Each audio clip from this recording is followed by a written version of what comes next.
Shabbat Shalom. Shabbat Shalom all. Let's call to worship.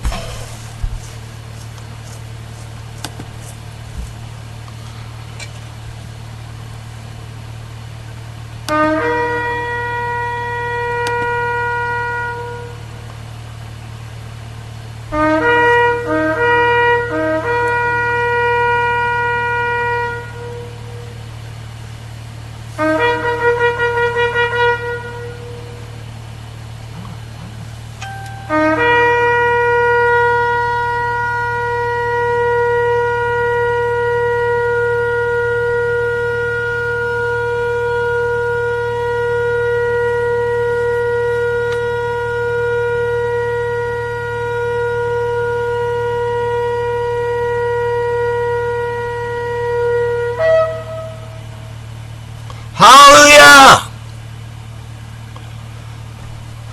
Well, let us pray. Vino Malkinu, our Father, our King,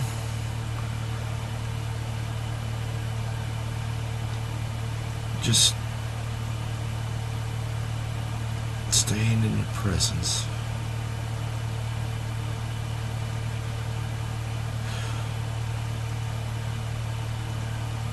Forgive me. Forgive me my trespasses.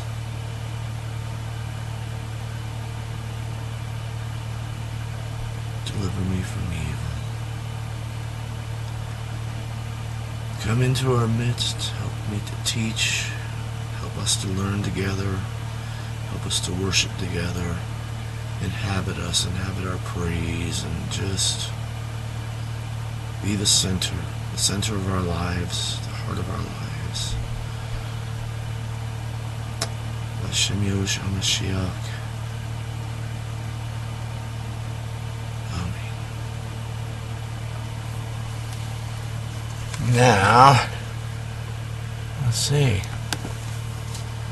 Today's parsha is when you go out.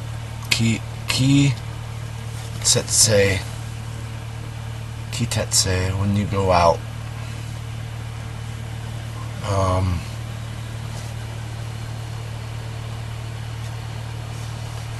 I think that maybe it's supposed to be a tet, and it somehow ended up a ket.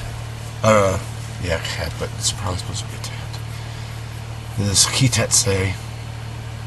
Anyway, Deuteronomy chapter 21, verse 10 through chapter 25, verse 19 is today's parsha. And we're starting out with the first aliya being Deuteronomy chapter 21, verse 10 through verse 21.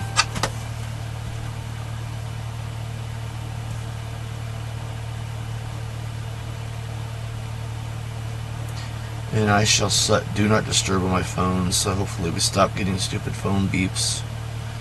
There we go. So, Deuteronomy 21:10 through verse 21. Let's get that going on the Hebrew. Thanks to chaim alevski and Chabad.org website.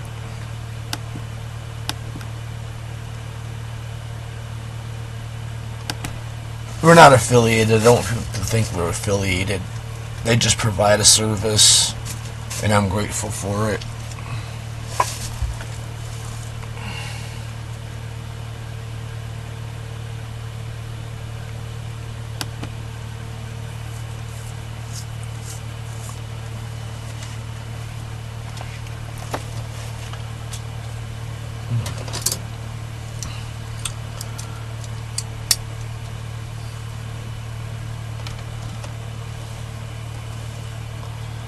$21.10, isn't it?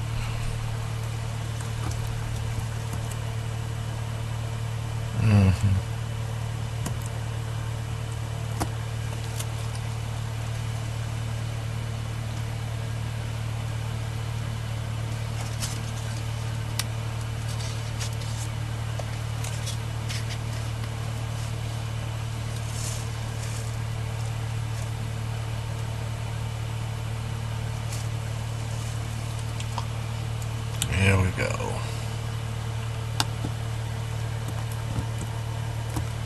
כי tetze למלחמה על אויביך ונתנו אדוני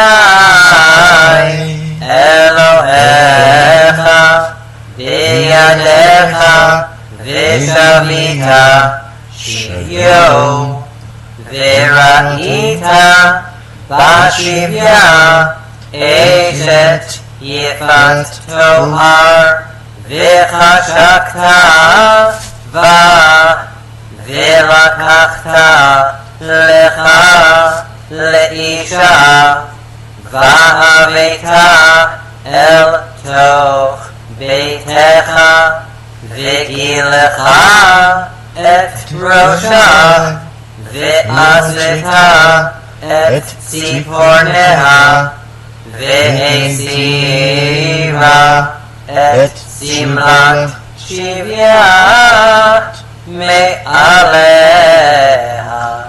וישבה בביתך ובכתה את אביה ואת אמה ירח ימים ואחר כן תבוא אליה ופעלתה והייתה לך לאישה והיה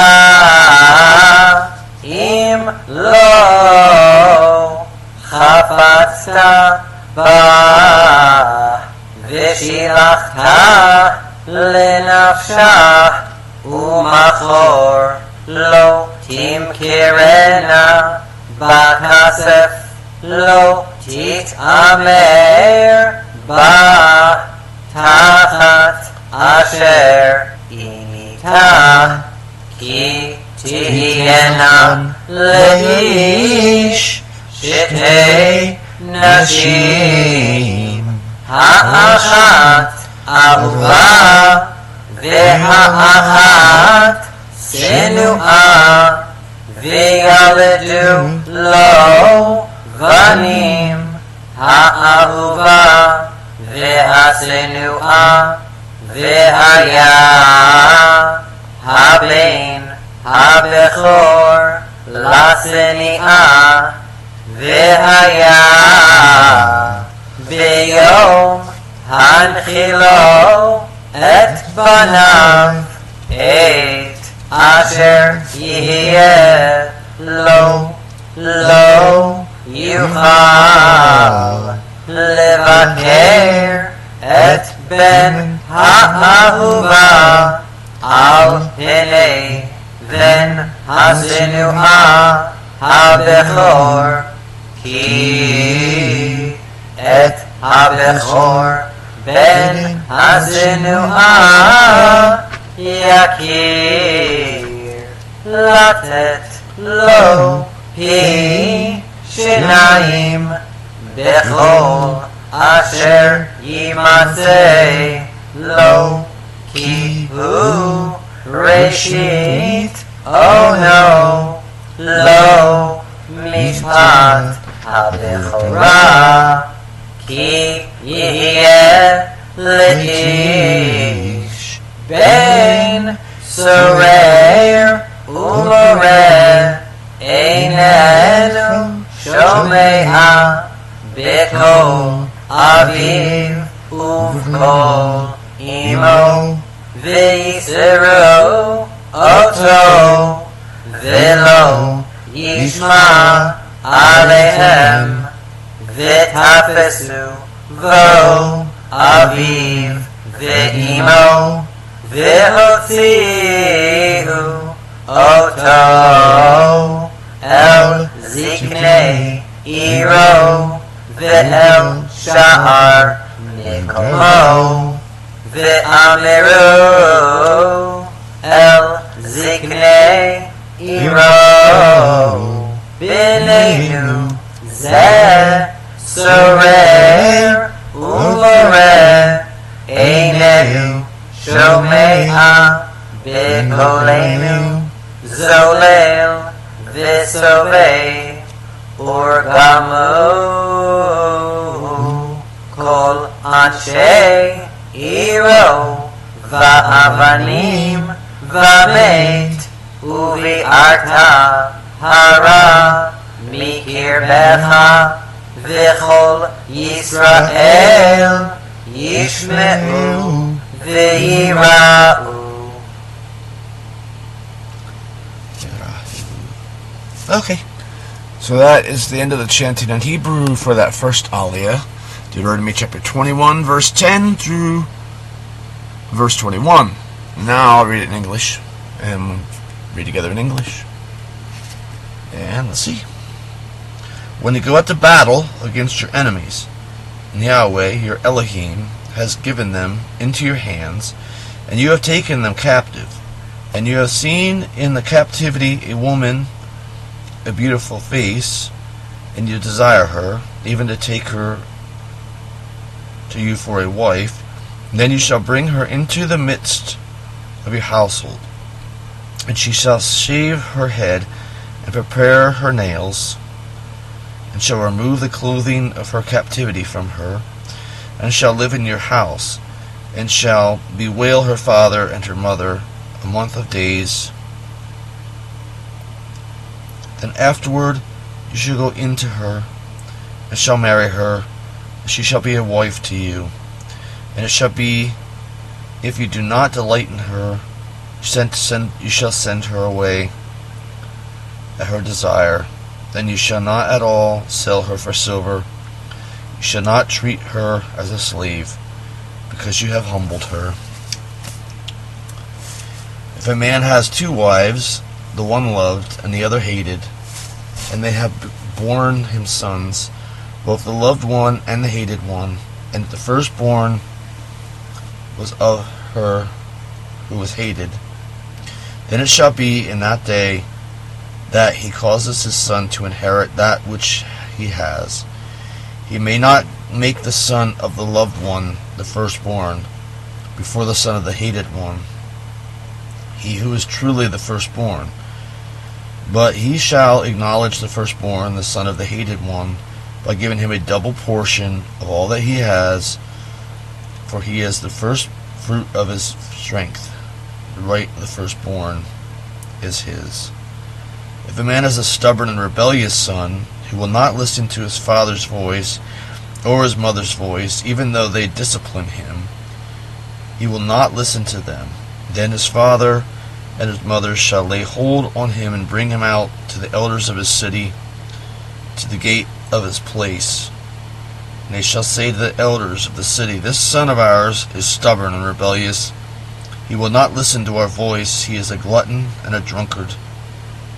And all the men of his city shall stone him with stones. Well, we didn't get that far yet. We stopped at verse 20, right? No, we go to 21. I remember, we go to 21. Yeah.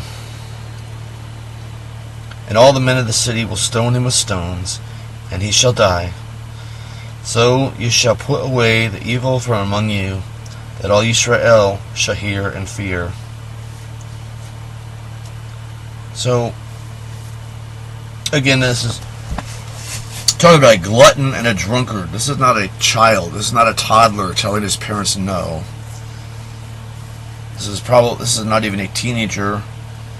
This is when you reach an age of accountability, when you reach an age of manhood, and you want to stay home and be the drunken that just takes advantage of your parents and not listen and not go out and become a man of your own. And so that's what this is. People read the verse that is in Proverbs that is in reference to this very thing. It says this. Well, first they misquoted as spare the rod and spoil the child, which is in Shakespeare. It's not in the Bible anywhere. And second of all, they'd misapply it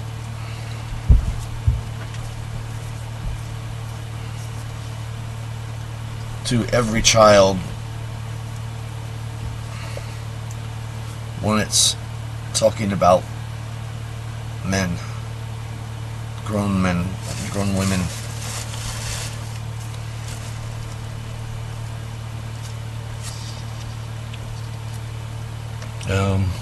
Yeah, moving on. Oh, it's talking about also 2 wives. There's a lot of references in the Torah to polygamy and multiple wives. Yet, it says also in the Torah, a king should not take for himself multiple wives or horses. So, polygamy was never meant to be. There were laws passed about it in the Torah because those who already took a wife or took one against the Torah, they took one anyway, there had to be ways of handling that were not unfair to the woman who was taken into this relationship. You can't suddenly just end a marriage and take away all of the rights that are promised to a woman. Just abandon her. So instead, laws were added to the Torah for how to make the best of a sinful situation of having multiple wives.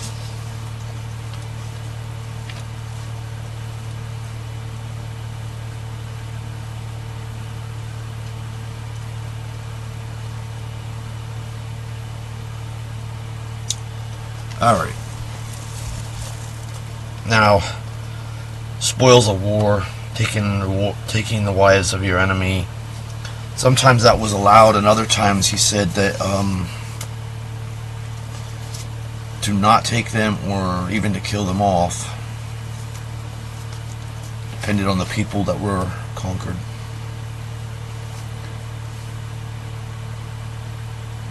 But in general, it was said not to take strange women because they would lead you into idolatry. So, not sure how that works because the word wife is used. It's not concubine. The word wife is used. So, I'm not sure how to iron that one out. How that doesn't contradict when it says not to take strange wives.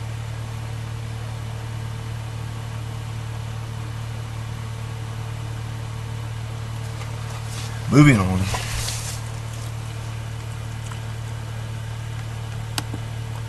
We got Deuteronomy 21 verse 22 through 22 verse 7 for the second aliya. Let's get that going.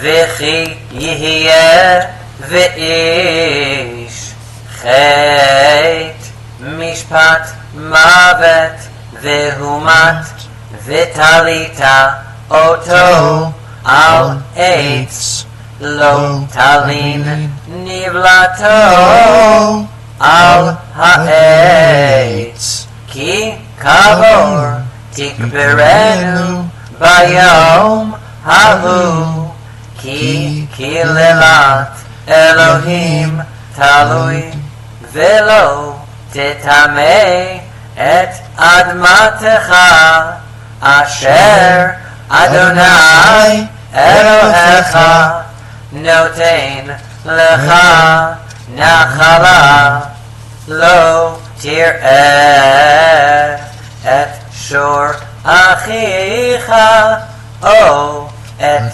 שאו נידחים והתעלמת מהם השב תשיבם לאחיך ואם לא קרוב אחיך אליך ולא ידעתו ואספתו אל תוך ביתך, והיה עמך עד דרוש אחיך אותו, והשב אותו לו, וכן תעשה לחמורו, וכן תעשה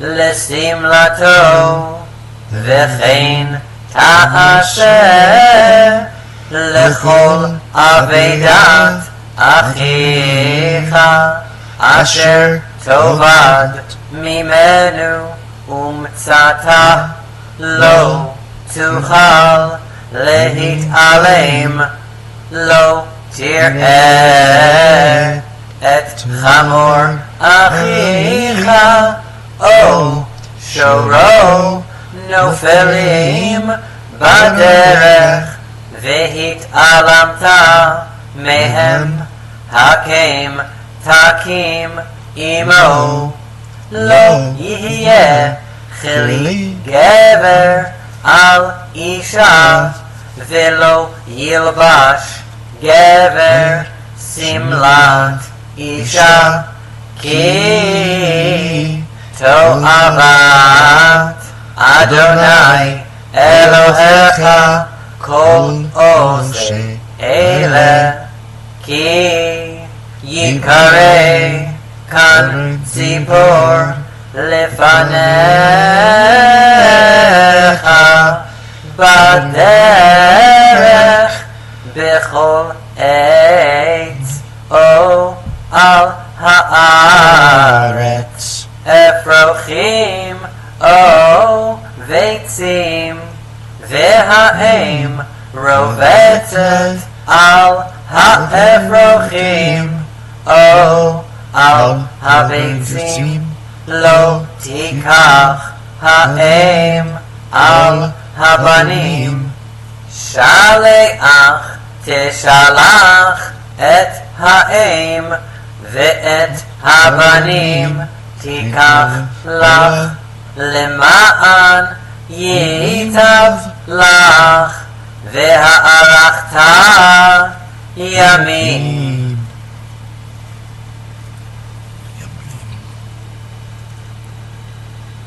So, as the end of the chanting in the Hebrew of the second aliya,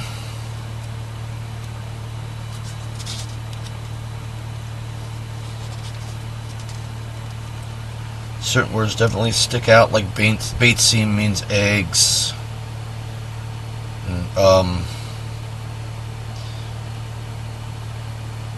Isha is woman. Gabbar is man.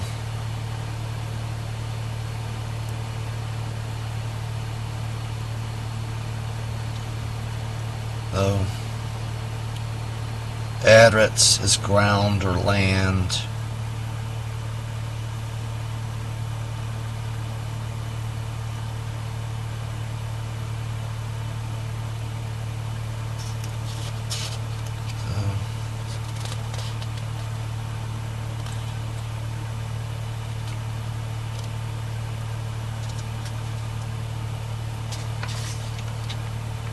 Well, let's read in English with Deuteronomy chapter 21 verse 10. No, Deuteronomy chapter 21 verse 22 through chapter 22 verse 7. We'll go into English.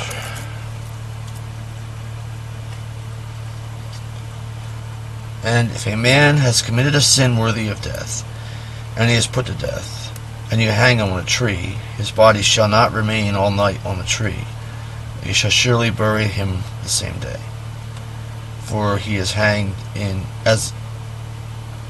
for he that is hanged is a reproach to Elohim. And you shall not defile your land, which Yahweh your Elohim is giving to you as an inheritance. You shall not see your brother's ox or his sheep driven away, and hide yourself from them. You shall surely turn them back to your brother, And if your brother is not near you, and you do not know him, then you shall surely bring it home to your house, and it shall be with you until your brother inquires of it, and you shall restore it to him. And so you shall do with his ass, and so you shall do with his clothing, so you shall do with everything lost of your brother's, which he has lost and you have found. You may not hide yourself. You shall not see your brother's ass or your ox fallen down in the highway, and hide yourself from them. You shall surely help him lift them up. There shall not be the thing of a man or a woman on a woman, nor shall a man put on a woman's garments, for whoever does this thing is an abomination to Yahweh your Elohim. Well, we're going to verse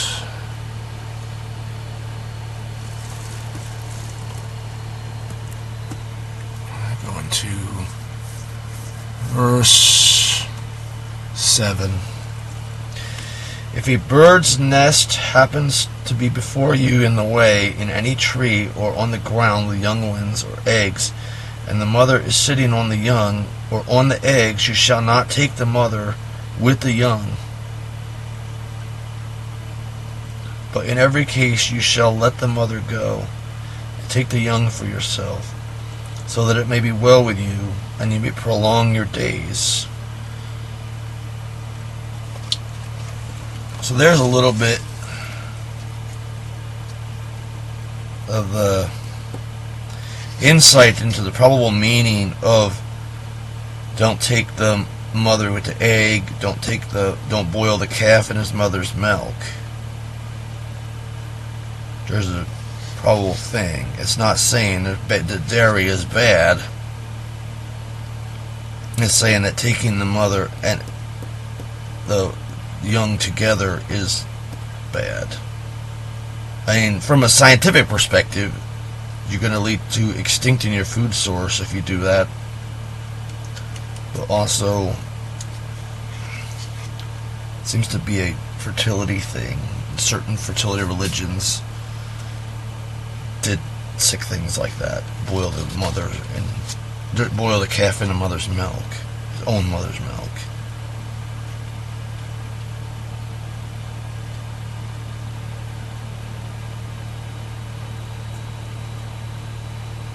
Okay. Moving on, I guess.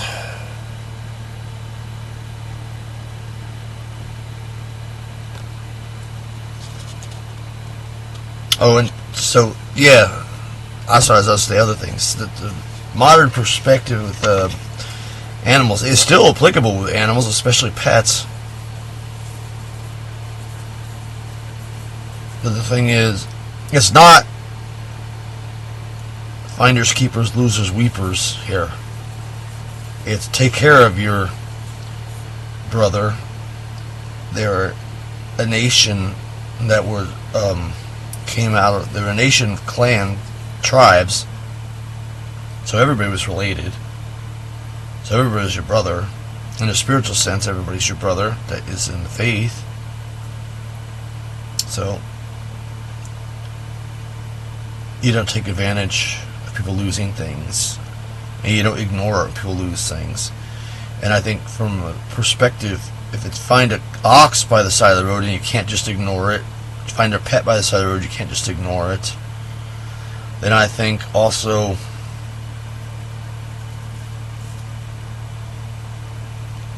if you see them broke down by the side of the road, you can't just ignore that and drive on. Hey, there's so-and-so from Shabbat service. You just drive on. They can't do that. That's wrong. Seeing anybody by the side of the road, I don't stop for everybody, but I wonder if I should. At least enough to find out if they got help coming. I'm not better to help them, but I might better help them get help coming.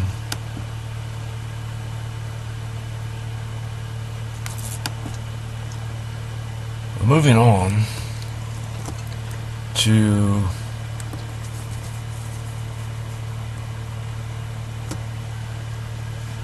the third aliya. This is Deuteronomy chapter 22, verse 8 through chapter 23, verse 7 for the third aliya.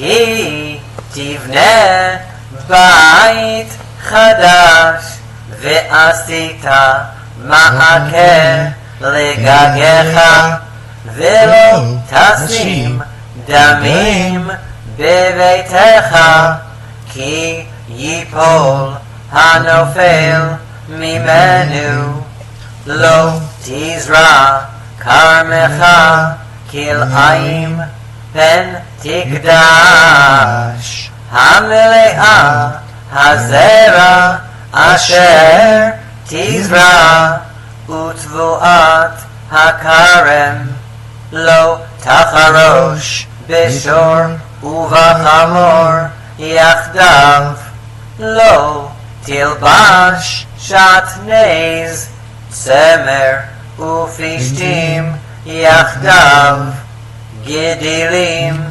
תעשה לך על 4 כנפות כסותך אשר תכסה בה כי ייקח איש אישה ובא אליה ושנאה ושם לה עלילות דברים והוציא עליה שם רע ואמר את האישה הזאת לקחתי ואקרב אליה ולא מצאתי לה בתולים ולקח אבי הנערה ואימה והוציאו את בתולי הנערה אל זקני העיר השרח ואמר אבי הנערה אל הזקנים את ביתי נתתי לאיש הזה לאישה וישנאיה והנה הוא שם עלילות דברים לאמור לא מצאתי לביתך בתולים ואלה בתולי ביתי ופרסו השמלה לפני זקני העיר ולקחו זקני העיר ההיא את האיש ויסרו אותו ואנשו אותו 100 כסף ונתנו לאבי הנערה כי הוציא שם רע על בתולת ישראל ולא תהיה לאישה לא יוכל לשלחה כל ימיו ואם אמת היה הדבר הזה לא נמצאו בתולים לנערה והוציאו את הנערה אל פתח בית אביה וסקלוה אנשי עירה באבנים ומתה כי עשתה נבלה בישראל לזנות בית אביה וביערת הרע מקרבך כי יימצא איש שוכב עם אישה ועולת בעל ומתו גם שניהם האיש השוכב עם האישה והאישה וביערת הרע מישראל כי יהיה נערה ותולה מאורסה לאיש ומצאה איש בעיר ושכב עמה והוצאתם את שניהם אל שער העיר ההיא וסקלתם אותם באבנים ומתו את הנערה על דבר אשר לא צעקה בעיר ואת האיש על דבר אשר עינה את אשת רעהו וביערת הרע מקרבך ואם בשדה ימצא האיש את הנערה המאורסה והחזיק בה האיש ושכב עמה ומת האיש אשר שכב עמה לבדו ולנערה לא תעשה דבר אין לנערה חטא מוות כי כאשר יקום איש על רעהו ורצחו נפש כן הדבר הזה כי בשדה מצאה צעקה הנערה המאורסה ואין מושיעה לה כי ימצא איש נערה ותולה אשר לא אורסה ותפסה ושכב עמה ונמצאו ונתן האיש השוכב עמה לאבי הנערה 50 כסף ולא תהיה לאישה תחת אשר עינה לא יוכל שלחה כל ימיו לא ייקח איש את אשת אביו ולא יגלה כנף אביו לא יבוא פצועה דקה וכרות שופחה בקהל אדוני לא יבוא ממזר בקהל אדוני גם דור עשירי לא יבוא לא בקהל אדוני לא יבוא עמוני ומואבי בקהל אדוני גם דור עשירי לא יבוא lahem bikal Adonai ad olam al devar asher lo kidemu etchem balechem ubamayim baderech b'tzeitechem mimitzrayim va'asher sachar alecha et Bil'am ben Beor mipetor Aram Naharaim lekaleleka velo ava Adonai Elohecha lishmoa el Bil'am vayahafoch Adonai Elohecha lecha et hakilala livracha ki ahevecha Adonai Elohecha lo tidrosh shalomam v'tovatam kol yamecha le'olam. Okay. Now some words stuck out at me. Some words stuck out at me in the Hebrew. Door.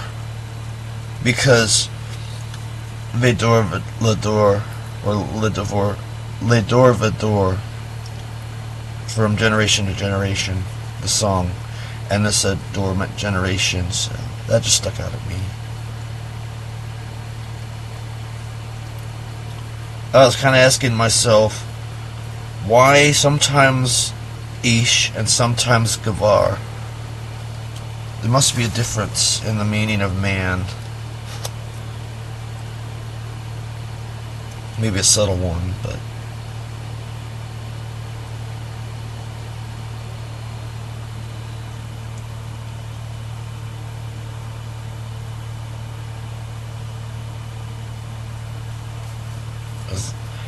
I heard a lot that Ish was more like husband and Gabar was more like man and Isha was more like wife. I've heard. Don't know. And of course Ba'al is husband and it's also Lord. And there's a slight difference in pronunciation, which I suppose as a Westerner I'll never get right, but one can hope. With Elohim all things are possible, right? Anyway, continue on in English, I suppose. It's that third aliya. Deuteronomy 22:8 through 23:7. I read it in English now.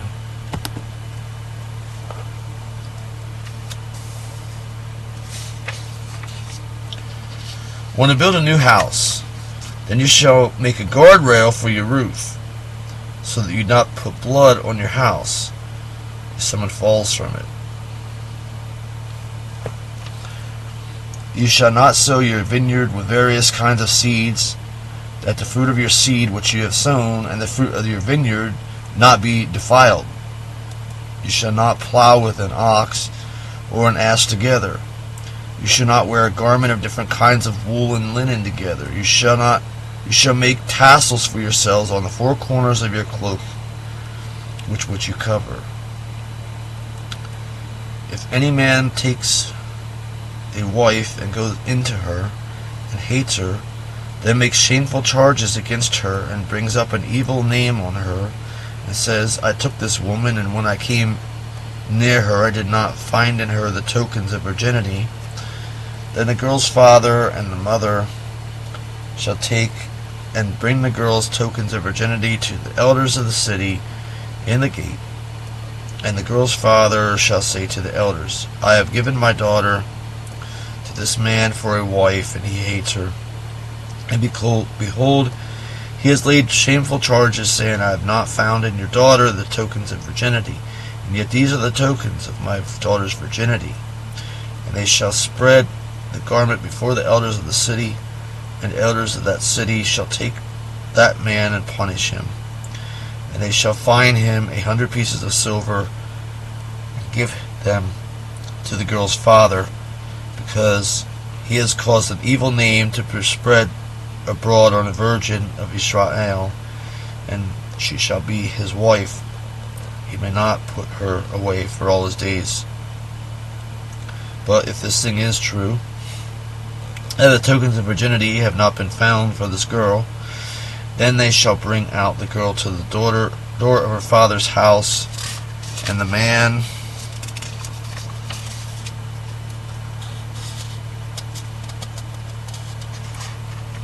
and the men of her city shall stone her with stones. She shall die, for she has done folly in Israel, to commit fornication in her father's house. And you shall not put away the evil from among you. If a man is found lying with a woman married to a husband, then shall both of them die, the man that lay with the woman and the woman, and you shall put away the evil from Israel.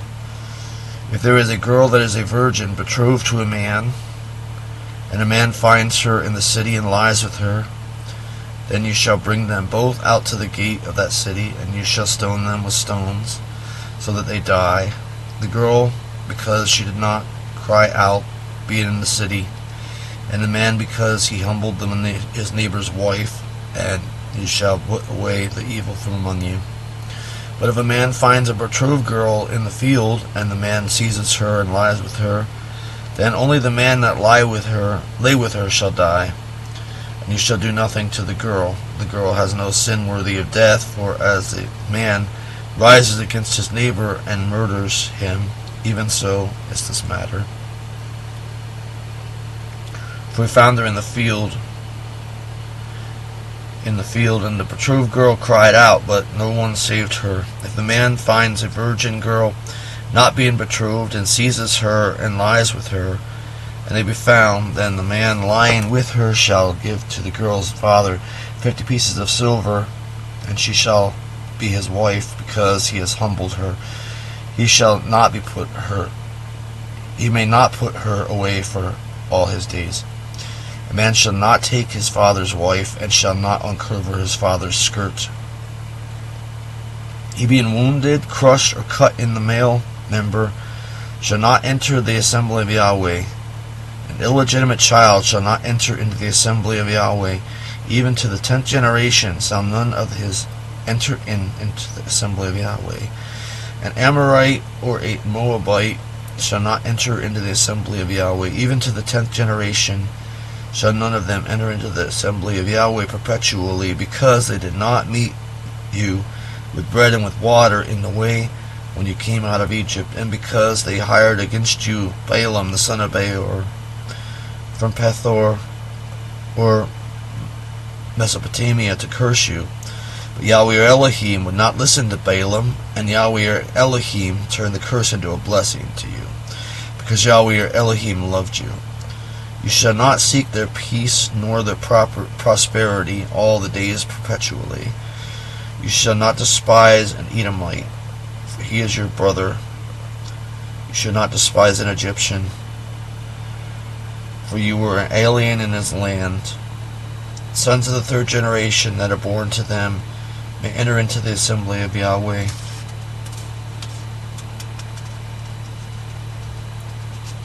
I think it was from verse 8. Let me look.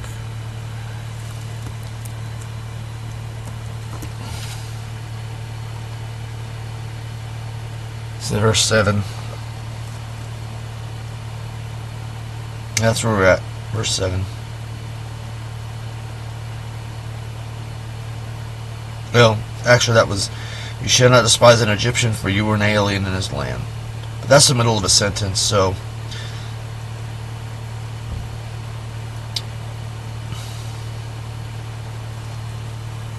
like I said, sons of the 3rd generation that are born to them may enter into the assembly of Yahweh. Then, let's see. So a lot in here. Safety. You want to make sure you build safe things, that you this is in modern law when we're saying that you're responsible for people's safety on your land if they hurt themselves because of something on your land, the safety hazard that you've neglected to fix. Then it said here about if they fall off your roof because you didn't put a guardrail on your roof, you bring blood on your house. So that's meaning that if you have unsafe things on your land, people get hurt.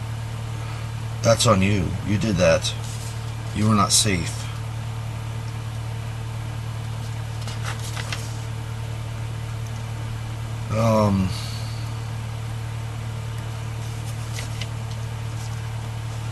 Various seeds. So from my perspective, GMO is bad. Don't sow your vineyard with various kinds of seeds, that fruit of your seed which you have sown and the fruit of the vineyard shall not be defiled.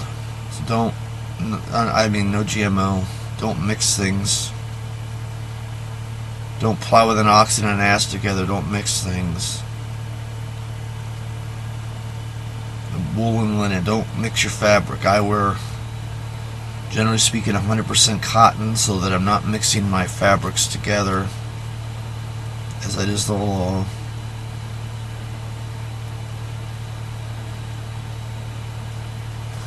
All the jealousy stuff, pretty common, but it had some pretty strict, in Torah it has some pretty strict punishments.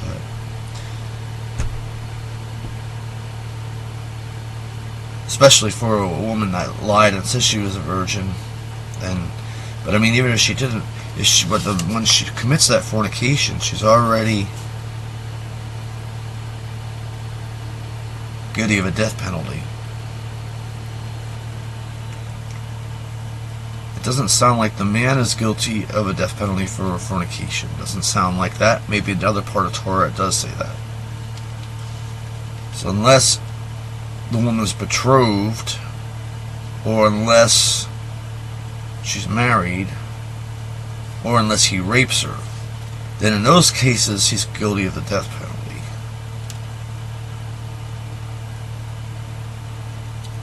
If the woman doesn't cry out in the city, then the assumption is that it was fornication and that it wasn't rape. So she is guilty of the death penalty, just like any other fornication. But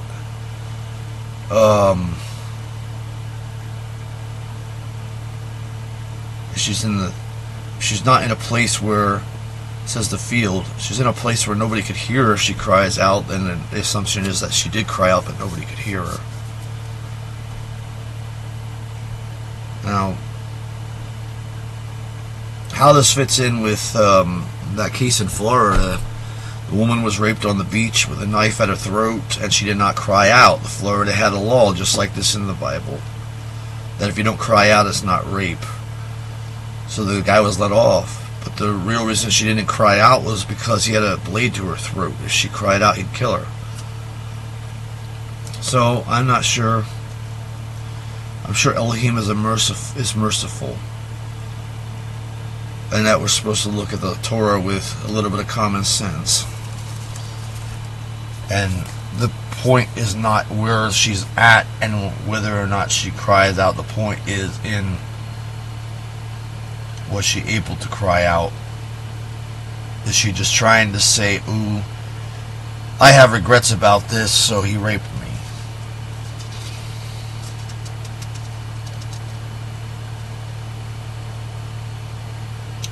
So that's pretty severe about wounds to the male member, and you're cast out. Illegitimate child is cast out for 10 generations.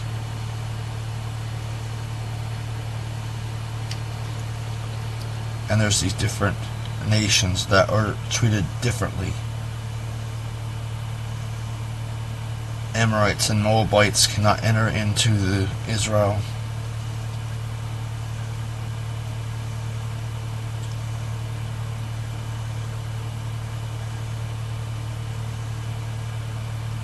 But, I mean, I don't know.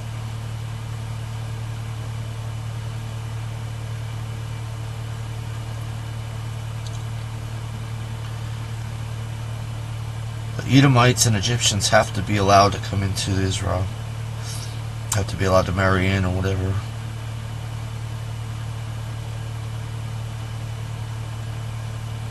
Of course, to marry in, you have to give up your religion, and otherwise you're a stranger. You have to give up your religion and take Elohim. Have faith in Elohim and His word. Now, let's go on, though, to the next part. The fourth aliya, 23:8, Deuteronomy 23, verse 8 through verse 24 is the fourth aliya.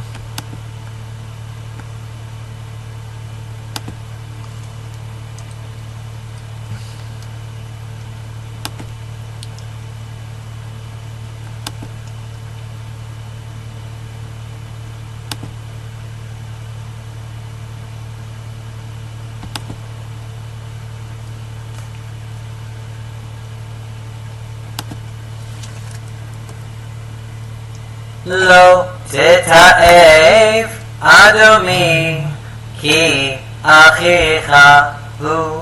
Lo teta'ev mitzri ki ger hayita ve'artzo banim asher yivaledu lahem dor shelishi yavo lahem bikhal Adonai ki tetze machane al oyevecha venishmarta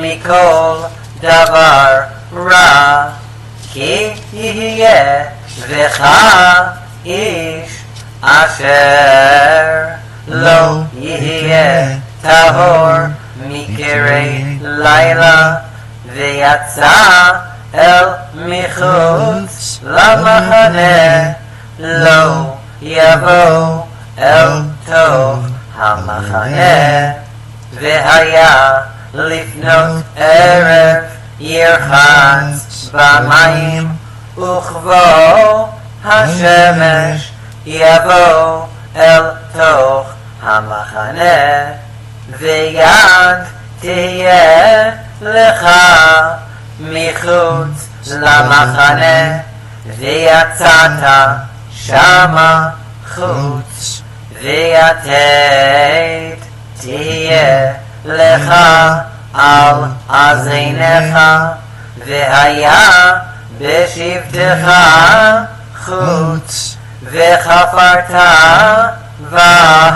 ושבת וכיסית את צאתך כי אדוני אלוהיך מתהלך בקרב מחניך להצילך ולתת אויביך לפניך והיה מחניך קדוש ולא יראה בך ערוות דבר ושב מאחריך לא תסגיר עבד אל אדוני אשר ינצל אליך מעם אדוניו עמך ישב בקרבך במקום אשר יבחר באחד שעריך בטוב לא תוננו לא תהיה קדשה מבנות ישראל ולא יהיה קדש מבני ישראל לא תביא אתנן זונה ומחיר כלב בית אדוני אלוהיך לכל נדר כי תועבת אדוני אלוהיך גם שניהם לא תשיך לאחיך נשך כסף, נשך אוכל, נשך כל דבר אשר ישך לנוכרי תשיך ולאחיך לא תשיך למען יברכך אדוני אלוהיך בכל משלח ידך על הארץ אשר אתה ושמה לרשתה כי תדור נדר לאדוני אלוהיך לא תאחר לשלמו כי דרוש ידרשנו אדוני אלוהיך מעמך והיה בך חטא וכי תחדל לנדור לא יהיה בך חטא מוצא שפתיך תשמור ועשית כאשר נתת לאדוני אלוהיך נדבה אשר דיברת בפיך. Alright, now going back to the English on that. I guess if any... I don't know.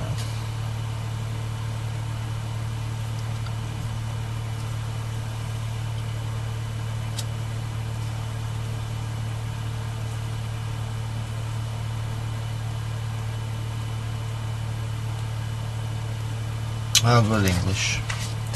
We got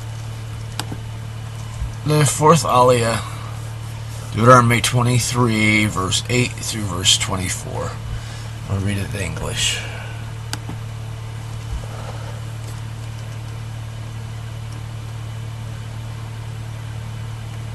I'll just back up to verse 7 so this makes sense. You should not despise an Edomite, for he is your brother. You shall not despise an Egyptian, for you were an alien in his land. Sons of the third generation that were born to them may enter into the assembly of Yahweh. When you go forth into camp against your enemies, then keep yourselves from every evil thing.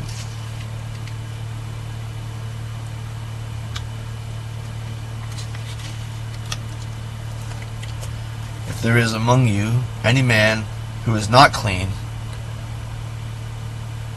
because of an accident at night, then he should go to the outside of the camp. He shall not come into the middle of the camp. And it shall be, as evening is turning, he shall bathe with water, and as the sun is sinking, he shall come into the middle of the camp. Also, you shall have a place outside the camp, and you shall go out there. And you shall have an instrument on your staff, and it shall be, as you sit outside, you shall dig with it. It shall turn back, it shall cover that which comes from you. For Yahweh your Elohim walks in the middle of your camp to deliver you, and to give up your enemies before you. Therefore your camp shall be set apart, so that he may see no unclean thing in you, and turn away from you. You shall not hand over to his master a slave that has escaped from his master to you. He shall live with you, among you, in the place which he chooses, inside one of your gates, wherever it is pleasing to him. You shall not oppress him.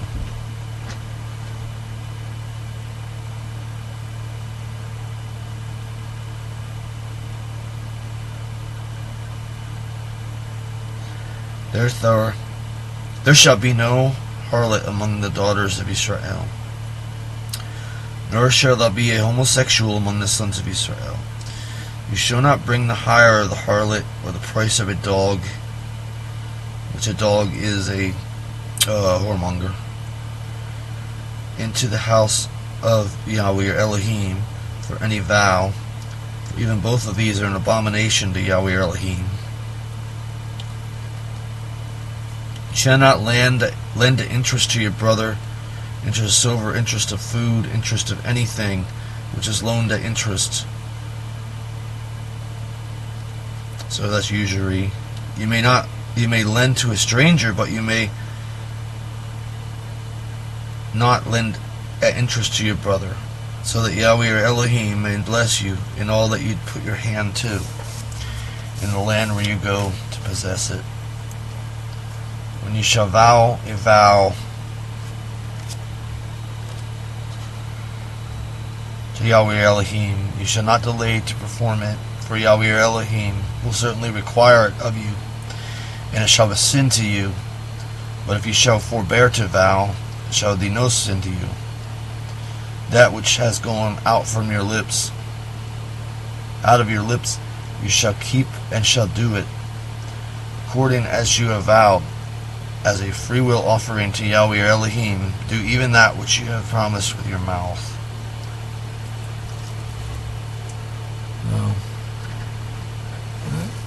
Make sure we got this right.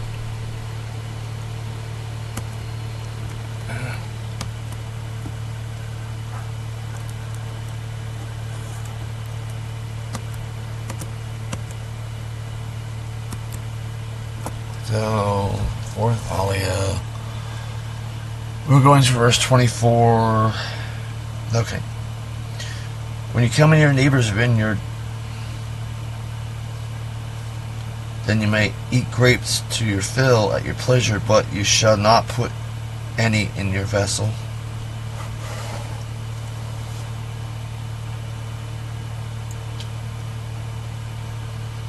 So there's a difference in the numbering again. So that, and it really ended at, do even that which you have promised with your mouth. So Yahshua said that right with the vows. Don't make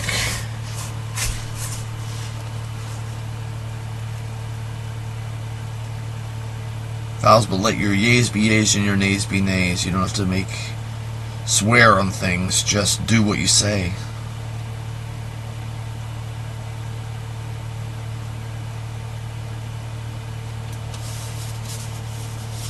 That's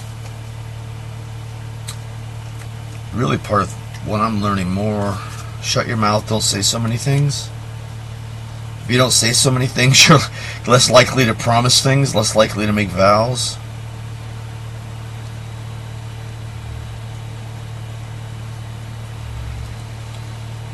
Obviously, with the sins here, homosexuality is a sin.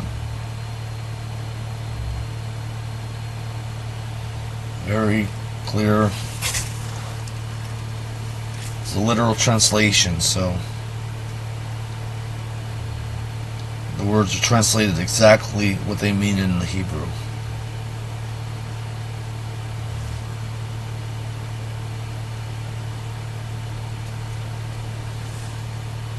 Let's see. I suppose it bears looking up, though.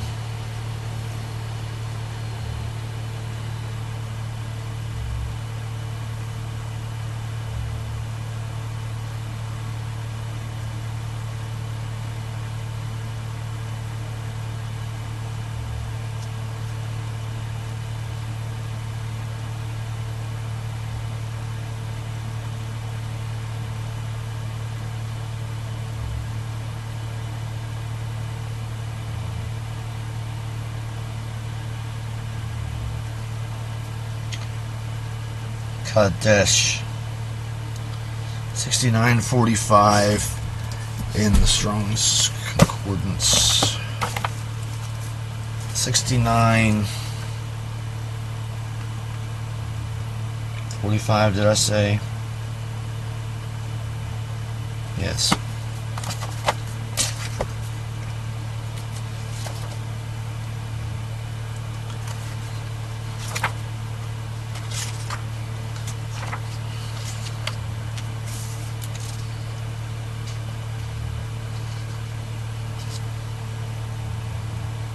Call it the Shay.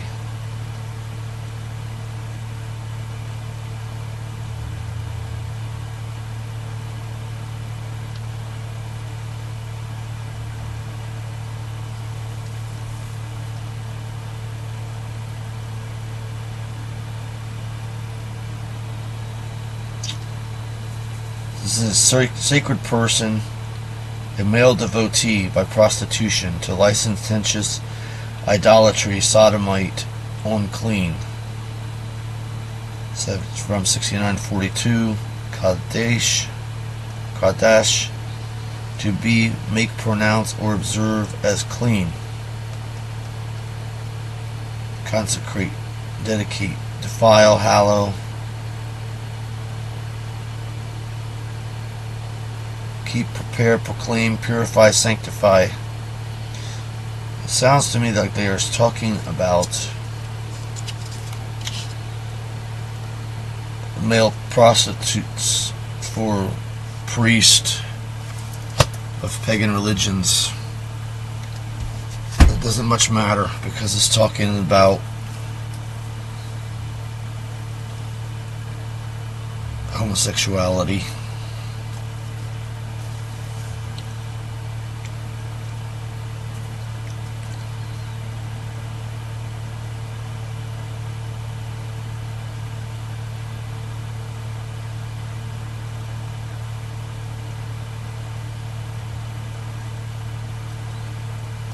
And you shall not hand over to a master a slave that has escaped from his master to you.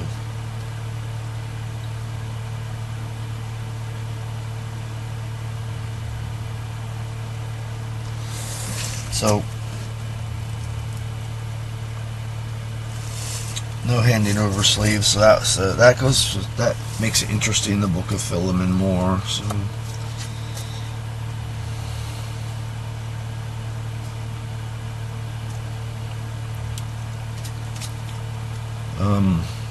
Even still, the slavery practiced in the Torah is very, very different from the slavery practiced, the chattel slavery. One thing, you serve slavery because of unpaid debt or because of an agreement to pay off a debt. It wasn't just somebody that was kidnapped and made into a slave. Although I guess could make your enemy serve you once you conquer them.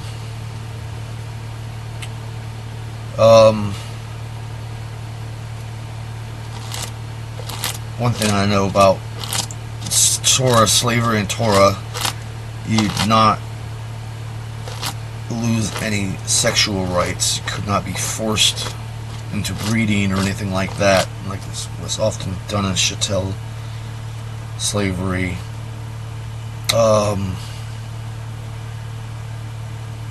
Chattel slavery. This gives a hint that slavery was not looked well upon by Elohim. It was something that was kind of accepted, but he required it to be every seventh 7 years, 49 years, Jubilee came, and they had to be set free and given back enough to live off of if they were debt slaves. So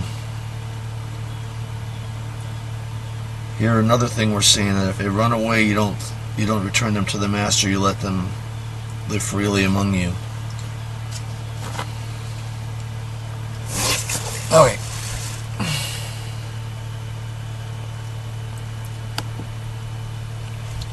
Moving on to the fifth aliya, we got Deuteronomy chapter 23, verse 25 through chapter 24, verse 4.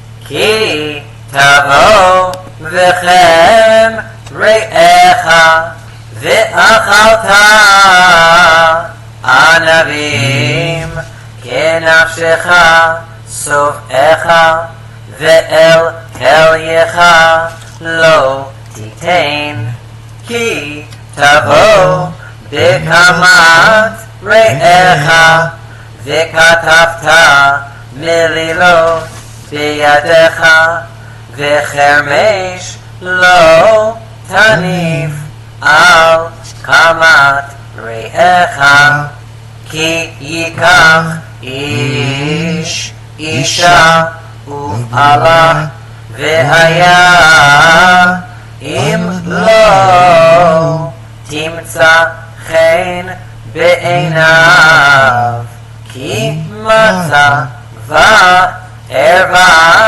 דבר, וכתב לה ספר כריתות, ונתן בידה, ושילחה מביתו, ויצאה מביתו, והלכה והייתה לאיש אחר, ושנאה האיש האחרון, וכתב לה ספר כריתות, ונתן בידה, ושילחה מביתו, או כי ימות האיש האחרון, אשר לקחה לו לאישה, לא יוכל בעלה הראשון, אשר שילחה לשוב לקחתה, להיות לו לאישה, אחרי אשר הוא טמאה, כי תועבה היא לפני אדוני, ולא תחתי את הארץ אשר אדוני אלוהיך נותן לך נחלה. Okay. Like I was saying, we got Deuteronomy chapter 23 verse 25 through chapter 24 verse 4.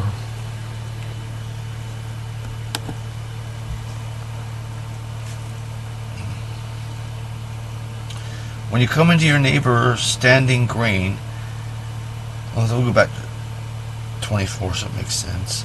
When you come in to your neighbor's vineyard, then you may eat grapes to your fill at your pleasure, but you shall not put any in your vessel.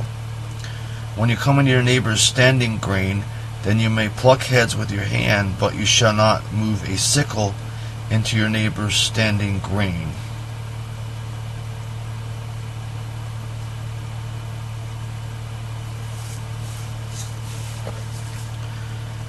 When a man has taken a wife and married her, and it happens that she finds no favor in his eyes because he has found a thing of uncleanness in her, and he writes a bill of divorce, puts it in her hand, and sends her out of his house.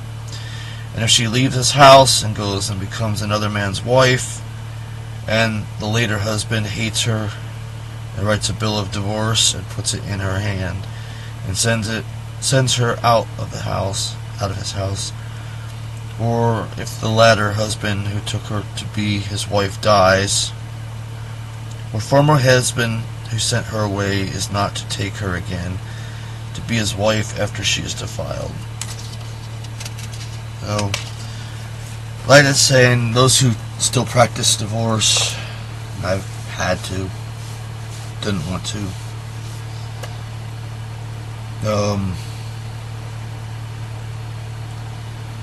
Once you remarry, you can't go back. You can go back until you remarry, but then you can't go back.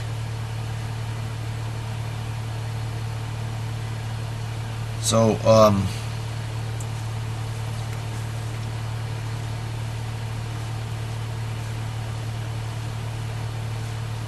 if you're passing through your neighbor's field and you see, pop a few grapes in your mouth, that's fine, but don't go harvesting the grapes and taking them home. You can, glean the flour, glean the grain, but you can't take in a shekel and start harvesting in it. So it's just a way to help, first of all, because it helps people passing through.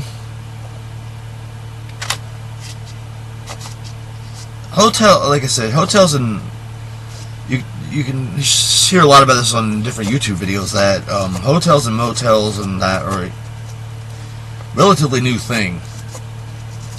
For most of human history, when you were traveling, you stayed either in hostels or you stayed in a stranger's house that would just take you in. And it was kind of expected that you take care of people that were passing through. We see that again and again with like Abraham taking in people that just were passing through, and he killed a fatted calf and everything for them, because you take care of people. If we have that same mentality, we might all get along better. But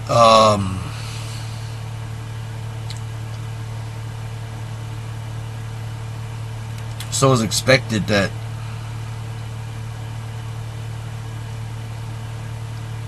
so from a modern perspective, it might be expected that you could sit down for dinner with somebody, but don't expect them to give you everything in their fridge, take on the road, and so you don't have to work or anything.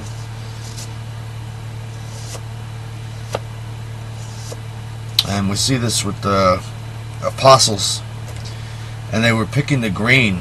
And there's no problem with that, because it said here you're allowed to do that. You can take some grain when you're passing through your neighbor's field, so you can, maybe make yourself a slice of bread or something. Probably not a whole loaf. Probably won't get that much for a whole loaf, but you can make enough. Eat a little bit of bread. But they criticized them for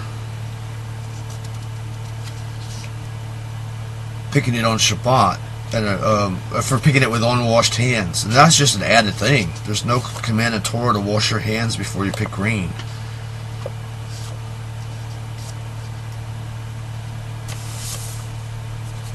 Well, continuing on, we got the sixth aliya, which is the same Deuteronomy chapter 24, verses 5 through 13.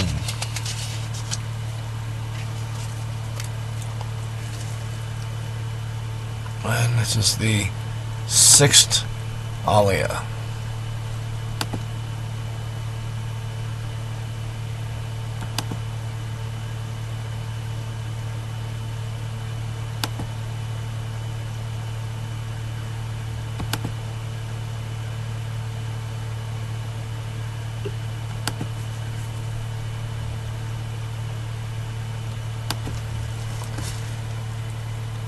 כי ייקח איש אישה חדשה, לא יצא בצבא ולא יעבור עליו לכל דבר, נקי יהיה לביתו שנה אחת, ושימח את אשתו אשר לקח, לא יחבול ריחיים ורחם, כי נפש הוא חובל.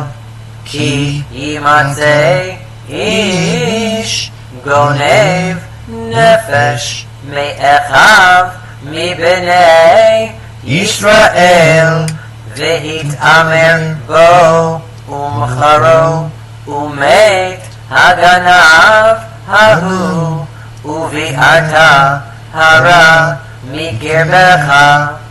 הישמר בנגע הצרעת, לשמור מאוד ולעשות ככל אשר יורו אתכם הכהנים הלוויים, כאשר ציוויתים תשמרו לעשות.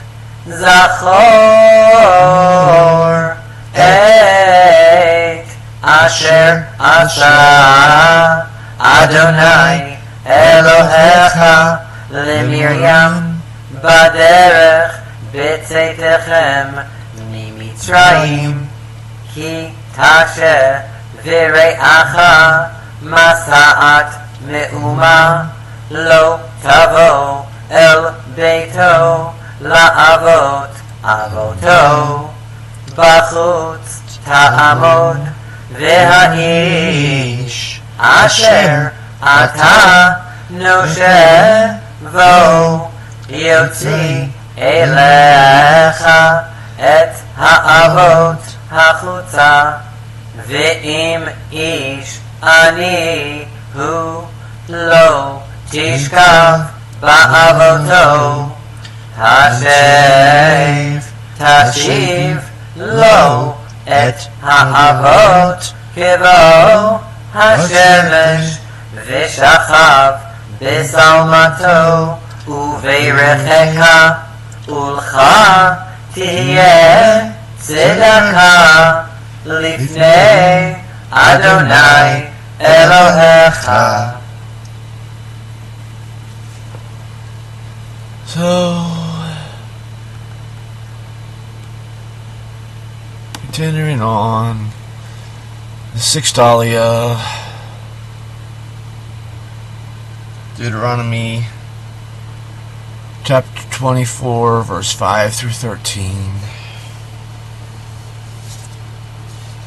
I'll read that in English.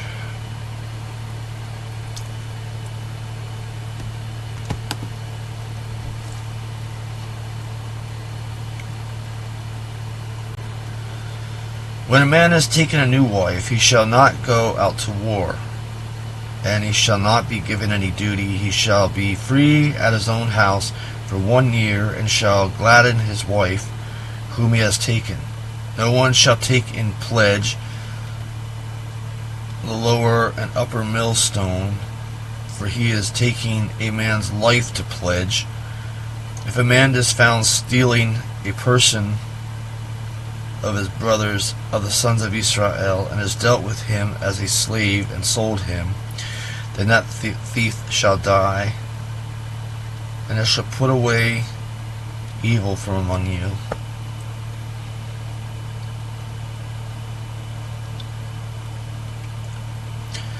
Be on guard in the plague of leprosy, that you watch closely and do according to all that the Levitical priests shall teach you. As I commanded them, so you shall be careful to do. Remember that which Yahweh your Elohim did to Miriam in the way as you came out of Egypt.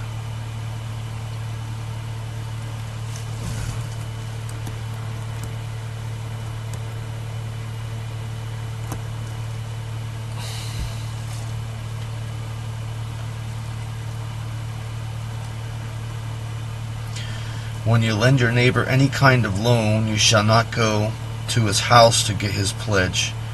Stand outside, and the man to whom you loan shall bring the security outside to you. And if the man is poor, you shall not sleep with his pledge. You shall certainly give back to him the pledge at sundown. And he shall lie down in his own clothing, and shall bless you, and it shall be righteous to you before Yahweh your Elohim.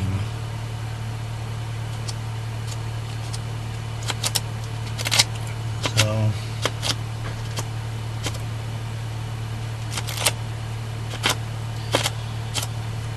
where we have some of the things that are still dealt with recent history, with the draft and with people going to combat. There had to be ways to make sure that you weren't taking someone's last son possible. There had to be ways of making sure that all their family were not killed on the same day and those type of things. Now it's saying this, he has to at least live with his wife for 1 year before he can go off to combat. So he at least has a chance to get some offspring before he dies off.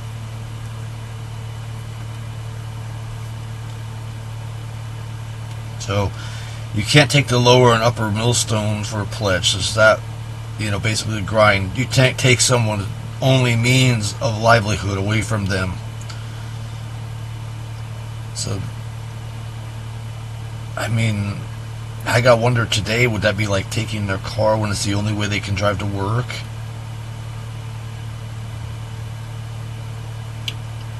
Or taking their tools when they're a carpenter? So, you can't grind flour if you don't have upper or lower millstone, so you die.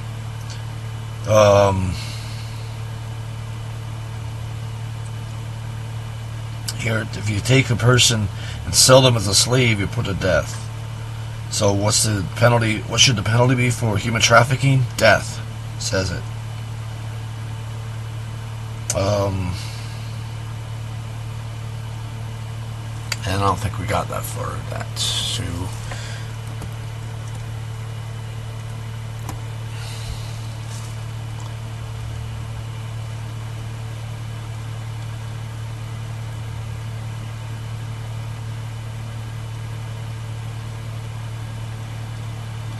Be on guard in the plague of leprosy, that you watch closely, and do according to all that the Levitical priests shall teach you, as I commanded them. So you shall be careful to do. Remember that which Yahweh your Elohim did to Miriam in the way as you came out of Egypt. So you have to take care of diseases in a way that won't get everybody to catch them.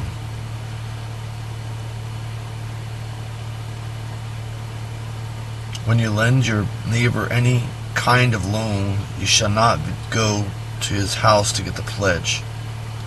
You shall stand outside, and the man to whom you shall loan shall bring the security outside to you. See, now, I think this is so that it's public. Everybody can see that you paid them back. Everybody can see that you were paid back. And if the man is poor, you shall not sleep with his pledge. You shall certainly give back to him the pledge at sundown. Shall lie down in his own clothing, and shall bless you, and it shall be righteous to you before Yahweh your Elohim. So you don't take the last of you don't take the last thing. So you don't take everything a man owns right down to the last thing where he's running around naked. There's other places that in Proverbs it says don't take the bed because that's what they sleep on. Same thing. Alright, let's go on now. The seventh aliya is Deuteronomy 24:14 through Deuteronomy 25:19. Let's try to get that going, and that will finish off our parsha portion.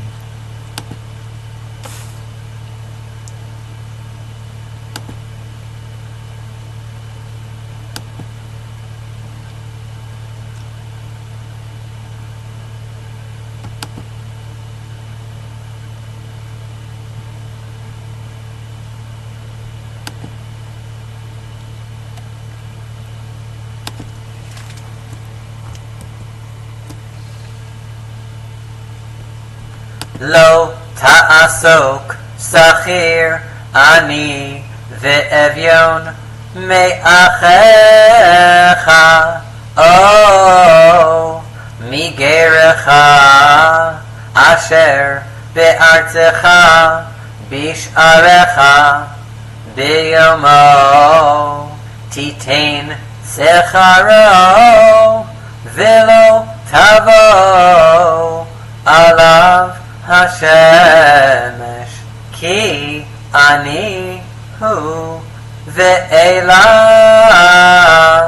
hu nosei et nafsho velo yikra alecha el Adonai vehaya vecha chet lo yumetu avot al banim uvanim lo yumetu al avot ish bechet o yumatu lo tate mishpat ger yatom velo tachavol beged almana vezacharta ki עבד היית במצרים, ויפדך אדוני אלוהיך משם. על כן אנוכי מצווך לעשות את הדבר הזה, כי תקצור קצירך ושדך, ושכחת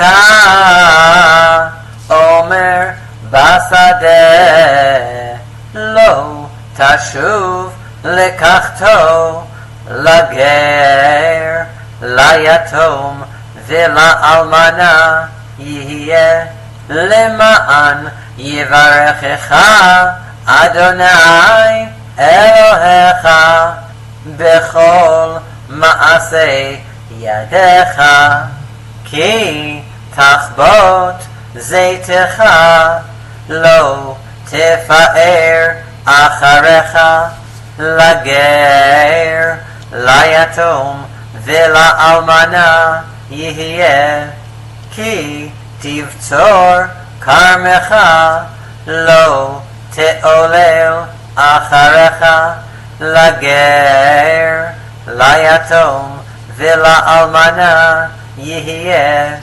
וזכרת כי עבד היית בארץ מצרים, על כן אנוכי מצווך לעשות את הדבר הזה, כי יהיה ריב בין אנשים, וניגשו אל המשפט ושפטום, והצדיקו את הצדיק, והרשיעו את הרשע. והיה אם בין הכות הרשע, והפילו השופט, והיכהו לפניו, כדי רשעתו במספר 40 יכנו לא יוסיף, פן יוסיף להכותו על אלה מכה רבה. ונקלע אחיך לעיניך, לא תחסום שור בדישו, כי ישבו אחים יחדיו, ומת אחד מהם ובין אין לו, לא תהיה אשת המת החוצה לאיש זר, יבמה יבוא עליה, ולקחת לו לאישה ויבמה. והיה הבכור אשר תלד יקום על שם אחיו המת, ולא יימחה שמו מישראל.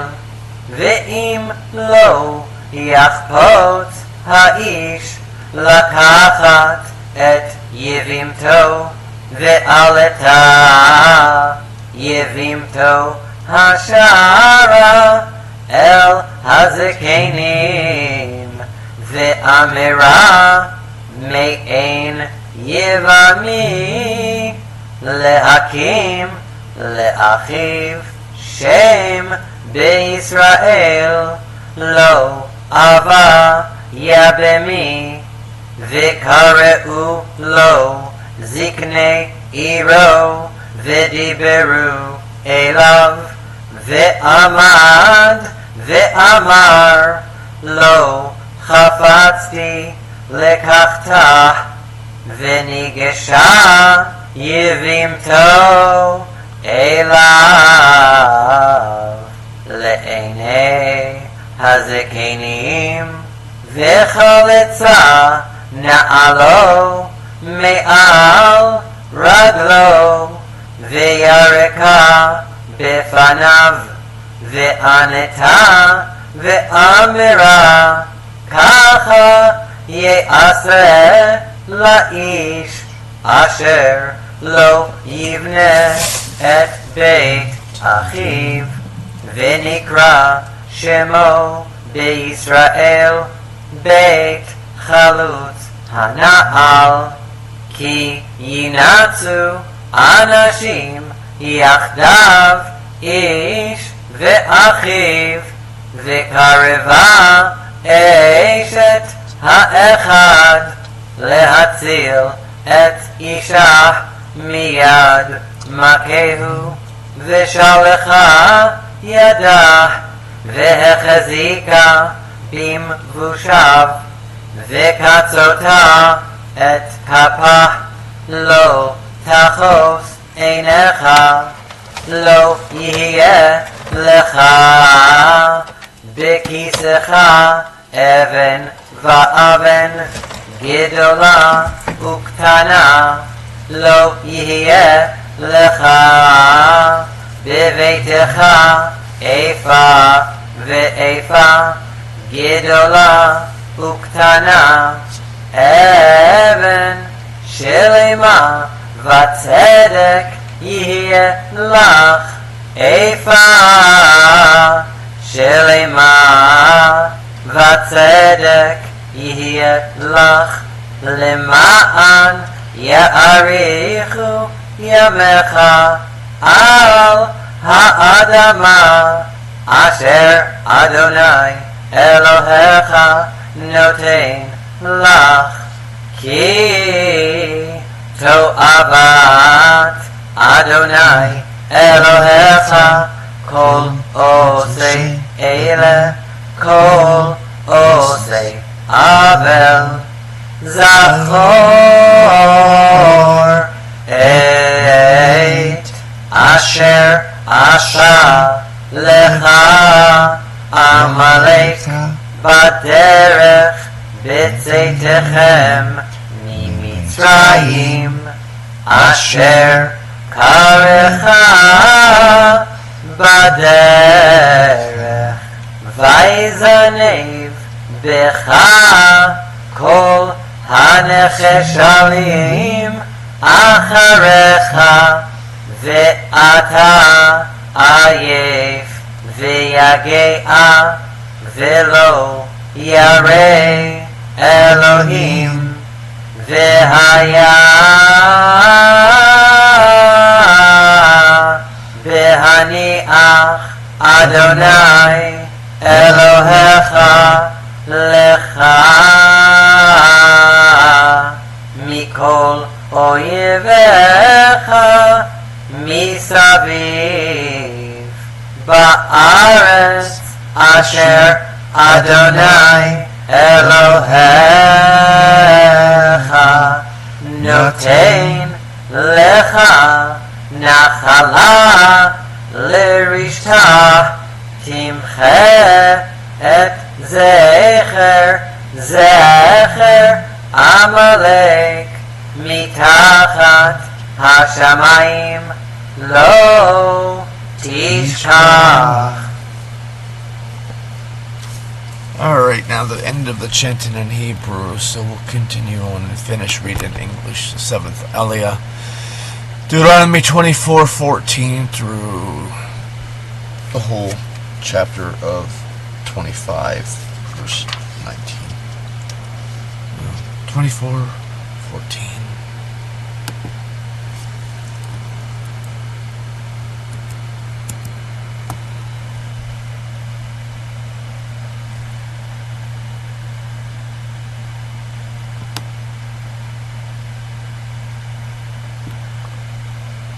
Oh no, we froze already.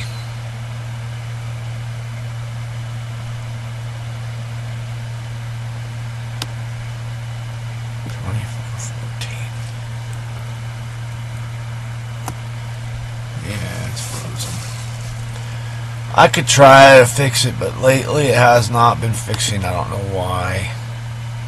It used to be I could fix it when it froze.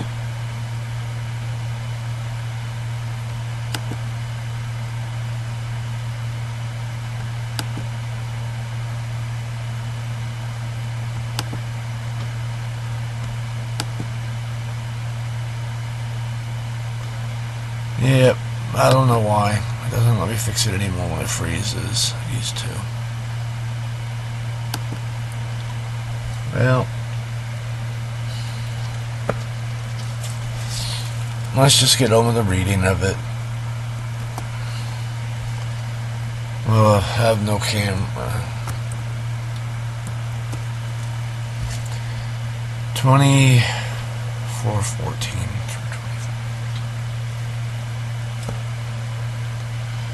You should not oppress a poor and a needy hired servant of your brothers, or of your aliens who are in your land, within your gates. In the same day you shall give him his hire. Do not let the sun go down on it, for he is poor and has lifted up his heart on it, that he not cry against you to Yahweh, and it be sin against you. So, especially if they're poor, none of this holding back a week's pay, 2 weeks' pay, as they do. You're supposed to pay them when the sun goes down. Before the sun goes down.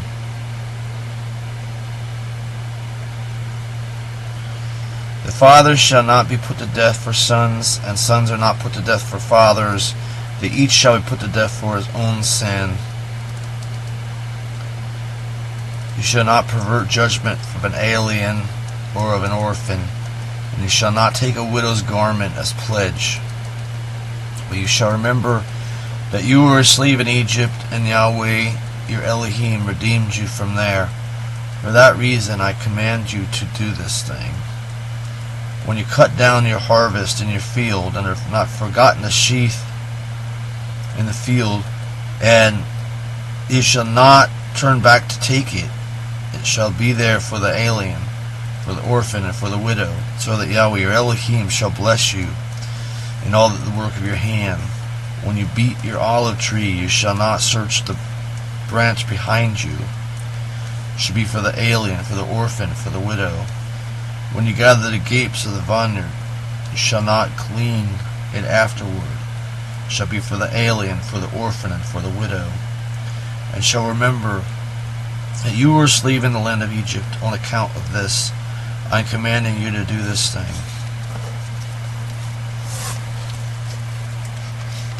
There is contention between man, and they come to judgment, and they have been judged, and the righteous one is declared righteous, and the wrongdoer declared guilty. Then it shall be, if the wrongdoer is a son of stripes, the judge shall cause him to fall down.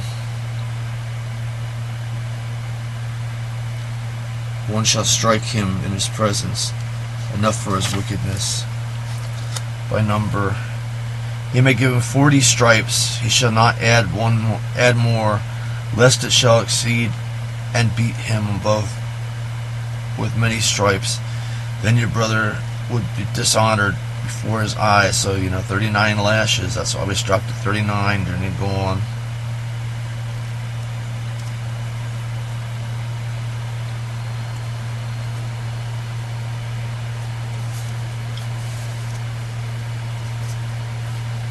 Shall not muzzle an ox when he is treading out grain. If brothers live together, and one of them dies and has no son, then the wife of the dead shall not go outside to a strange man. Her brother-in-law shall go into her, and take her to himself for a wife, and shall perform the duty of the Levirate. And it shall be the firstborn which she bears shall rise up his dead brother's name, and his name shall not be wiped out of Israel. And if the man does not desire to take his brother's wife, then his brother's wife shall go up to the gate and to the elders and say, my husband's brother is refusing to raise up his name to his brother in Israel. He has not been willing to perform the duty of my Levirate. And Levirate, I guess it is, probably Levirate. And the elders of his city shall call for him, and shall speak to him. And he shall stand and say, I have no desire to take her. Then his brother's wife shall draw near to him before the elders, and shall take his shoe from his foot, and spit in his face, and shall answer and say, So it shall be done to the man who will not build up the house of his brother, and his name shall be called in Israel the house of him whose shoe was taken off. So we see this in the book of Ruth. When men fight with one another, and the wife of one shall come near to deliver her husband from his assailant's hand, and shall put out her hand and lay hand on his genitals, then you shall cut off her hand. Your eye shall not pity. You shall not have in your bag a weight, and a weight, a great and a small. You shall not have in your house an ephah, and an ephah, a great and a small. You shall have perfect just weight. You shall have perfect and just ephah, so that they prolong your days in the land which Yahweh your Elohim has given you. For anyone doing these things is hateful to Yahweh your Elohim, everyone acting evilly. Remember that Amalek, what Amalek did to you by the way you came forth out of Egypt, how he happened to meet you on the way and attacked your back, all the feeble ones in the rear, when you were faint and weary, and he did not fear Yahweh, he did not fear Elohim. And it shall be when Yahweh your Elohim gives you rest from all your enemies round about in the land which Yahweh your Elohim has given to you as an instance to possess it, you shall blot out the remembrance of Amalek from under the heavens, and you shall not forget.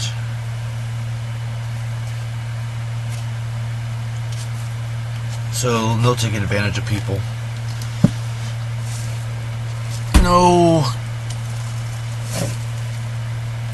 saying, oh, I'll give you $5, then you pay him $1, or somehow tricking them. So, I'll give you $5, and then you give 5 50-cent pieces. I hope they won't notice the difference. No cheating on the scales, no cheating your neighbor, no cheating. So that's how that goes. Now, moving on to the haftara.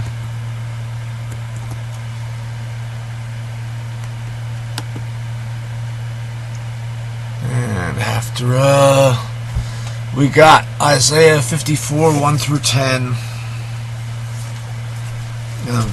Might as well leave it on this since the camera ain't working anyway.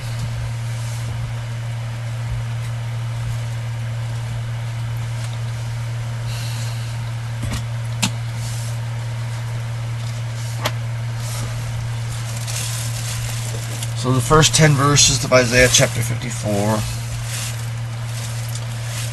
Rejoice, unfruitful one that never bore. Break out a song and shout, you who never travailed. For the sons of the desolate one are more than the sons of the married woman, says Yahweh. Make peace. Make the place of your tent larger, and let them stretch out the curtains of your dwellings. Do not spare, lengthen your cords, and strengthen your stakes. For you shall break forth on the right hand and on the left, and your seed shall possess nations, and people will inhabit ruined cities. Do not fear, for you shall not be ashamed, nor shall you be disgraced. For you shall not be wounded. For you shall forget the shame of your youth, and you shall not remember the reproach of your widowhood anymore.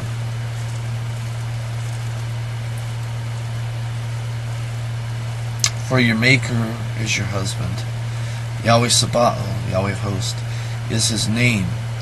And your Redeemer is the Kadosh Yisrael, set apart Elohim of Israel.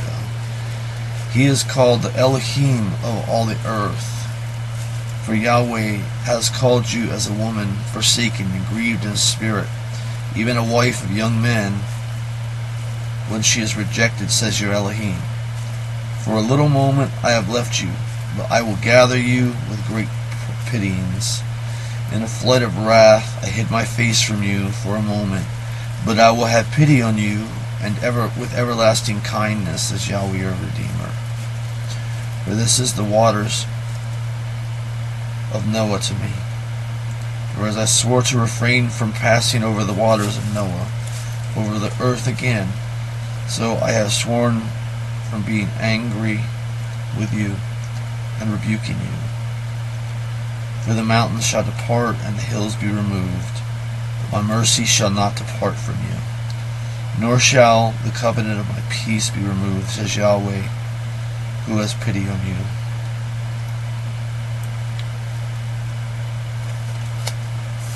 So that I just think that first of all, that it just seems like it's something to remember for poor, that live your life with faith that you're not going to remain poor. If you're barren, live your life with faith that you're not going to remain barren. To me, it is a verse about faith and living with it, living as though you have a future, not just giving up.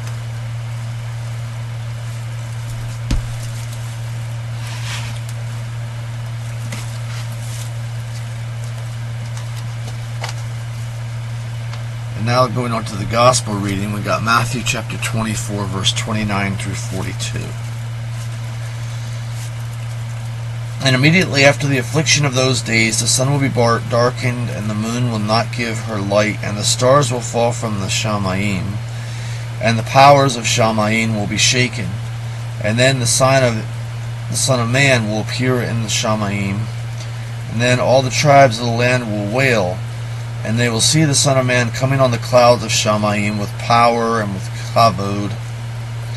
He will send his angels with a great sound of a trumpet, and they will gather his elect from the four winds and from the ends of the heavens to their ends.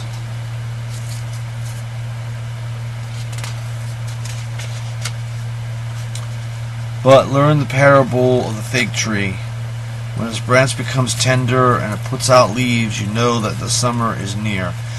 So also, you, when you see all the things, know that it is near at the doors. Truly I say to you, in no way will the generation pass away until all things have occurred. Shamayim and the earth will pass away, but my words will not at all pass away. But about the day and the hour no one knows, neither the angels of Shamayim, except my Father only. But as the days of Noah, so also will be coming of the Son of Man. For as they were in the days before the flood, eating, drinking, marrying, and giving in marriage, until the day when Noah went into the ark, even they did not know until the flood came and took all away. So also with the coming of the Son of Man. And its time two will be out in the field, one is taken away, that one is left, two grinding at the mill, one is taken and one is left. Watch then, for you do not know in what hour your Lord comes.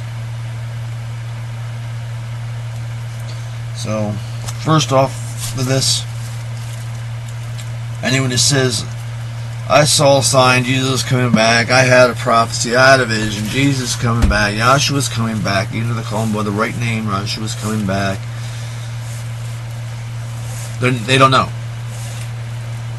They're at best wishful thinking. At worst, they're outright liars. They do not know when he's coming back. We do not know. He's not telling us for a reason, because he wants us to live our lives like every day he's coming back. Also, this whole thing of the Olivet Discourse was already fulfilled in 70 AD with the destruction of Israel. Obviously not. Obviously not. There was no Yahshua coming back to judge everyone. There was no falling out of the sky stars. There was none of that. No. The Olivet Discourse has not been fulfilled. And might give you a partial fulfillment, but it's not over. It didn't happen.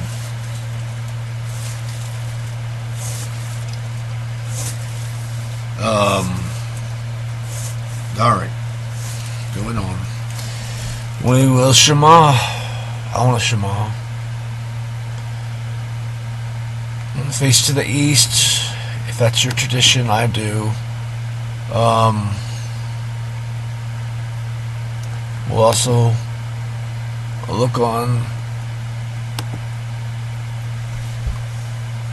the western wall. As though we're facing east. But I'll face the east. You won't know anyway, because I'm not on there. He always specifically told me that when we Shema, he wants the wall up and not me.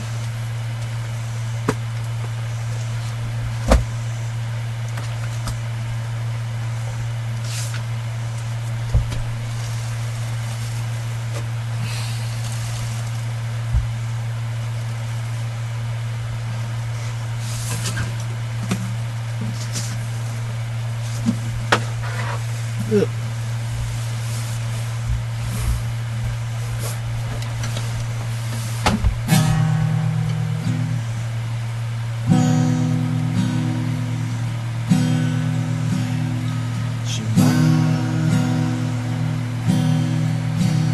Israel,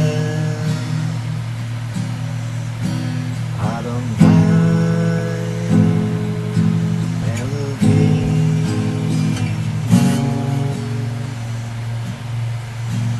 Adonai,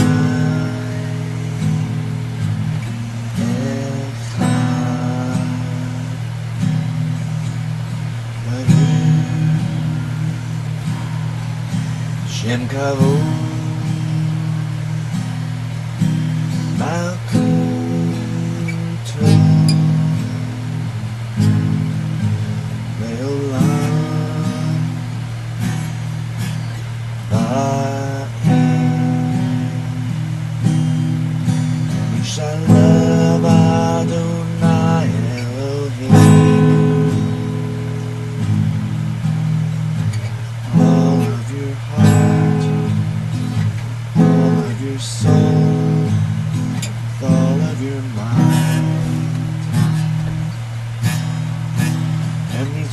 That I command you today shall be on your heart.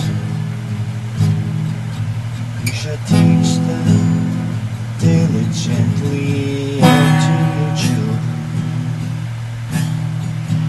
You shall talk of them when you sit in your house, when you walk by the way, and when you lie down.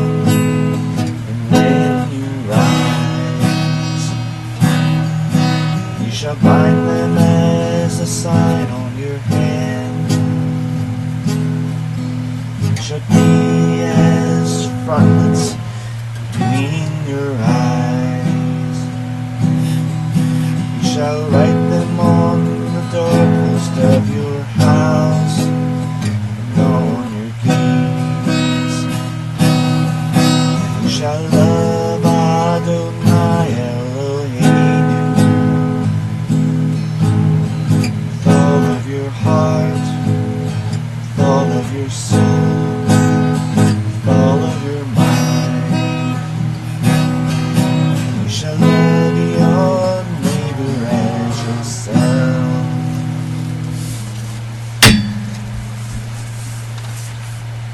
Now, pray the Master's Prayer as he taught us how to pray.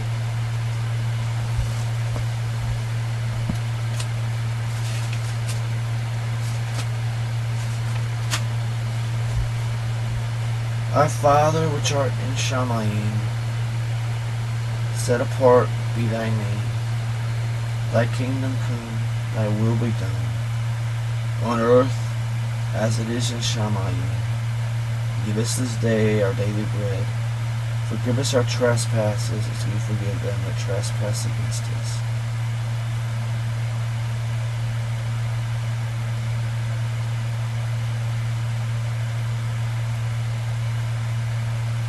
Lead us not into temptation, but deliver us from evil. For thine is the kingdom, and the power, and the cover, forever. Amen.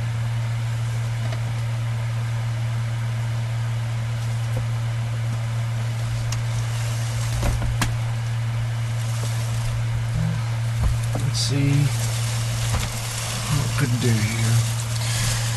The praise and worship. All right.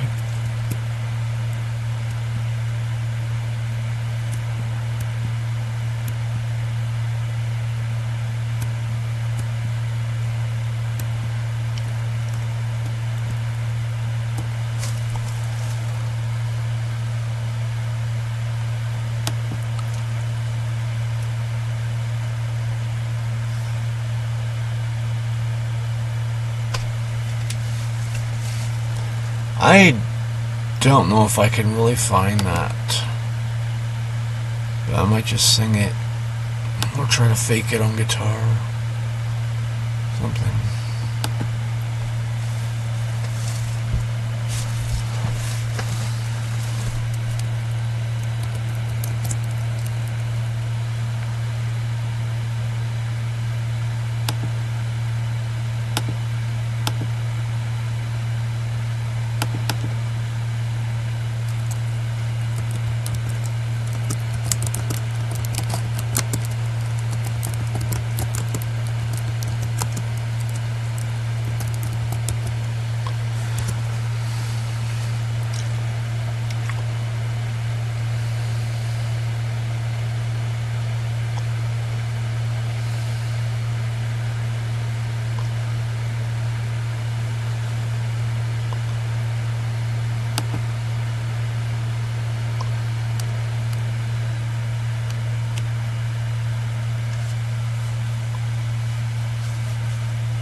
I don't know. I think I'm just gonna have to sing it from memory, and doesn't necessarily help all of you to know the lyrics. But let the people praise you, the people praise you, Yahweh, let all the people praise you. Let the people praise you, the people praise you, Yahweh, let all the people praise you. You give us a bountiful harvest and bless us in uncountable ways. Your love makes us glad and fills our hearts with songs of happiness, joy, and mirth. Let the people praise you, the people praise you, Yahweh, let all the people praise you. Let the people praise you.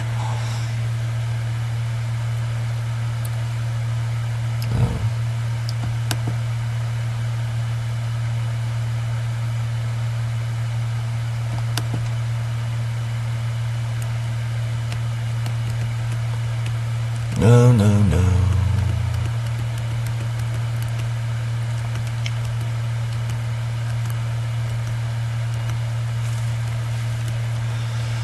Somehow we opened up the AI overview instead of...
I don't know about all this here.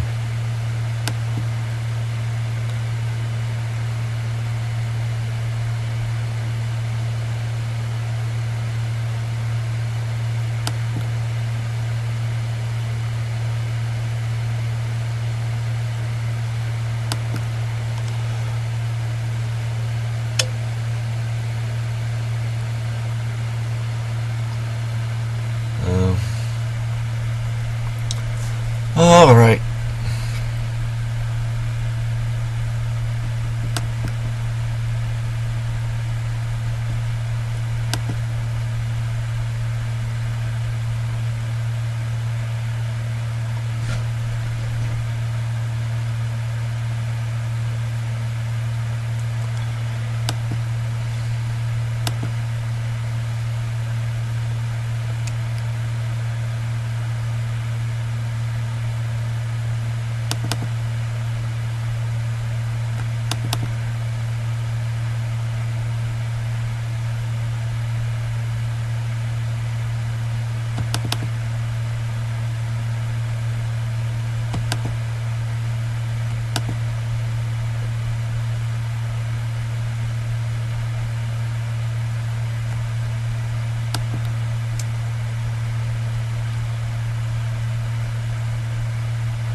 Is stripped away.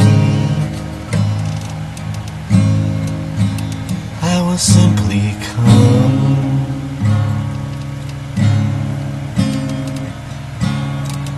longing just to bring something that's of worth, that will bless your heart. I'll bring you more than a song, for a song in itself is not what you have required. You search much deeper within, through the way things appear. You're looking into my heart. I'm coming back to the heart of worship, and it's all about you. It's all about you, Yahshua. I'm sorry, Lord, for the thing I've made it, when it's all about you. It's all about you, Yahshua, King of endless worth. No one could express how much you deserve. Though I'm weak and poor, and all I have is yours, every single breath. I'll bring you more than a song, for a song in itself is not what you have required. You search much deeper within than the way things appear. You're looking into my heart. I'm coming back to the heart of worship, and it's all about you. It's all about you, Yahshua. I'm sorry, Lord, for the thing I've made it, when it's all about you. It's all about you, Yahshua. I'm coming back to the heart of worship, and it's all about you. It's all about you, Yahshua. I'm sorry, Lord, for the thing I've made it, when it's all about you. It's all about you, Yahshua.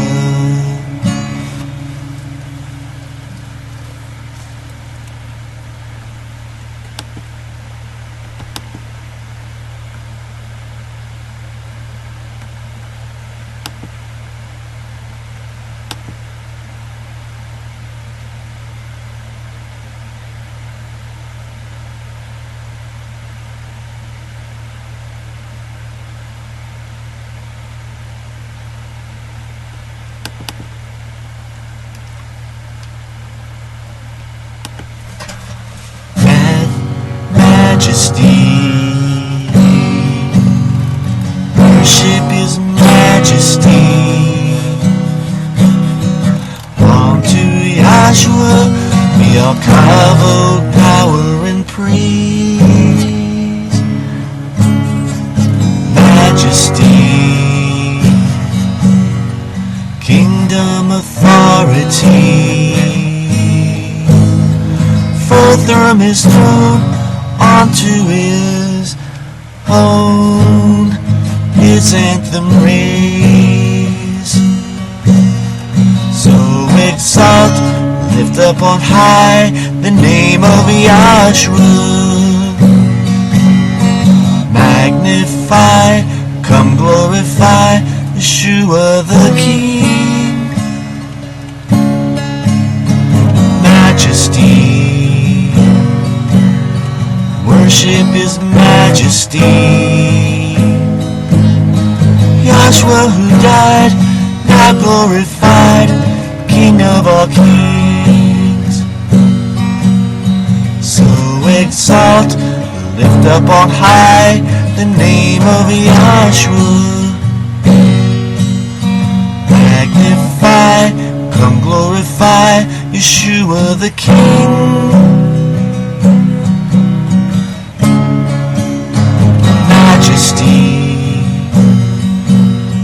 Worship His majesty.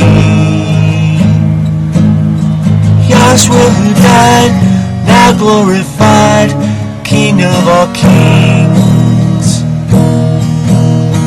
Yahshua who died, now glorified, King of all kings.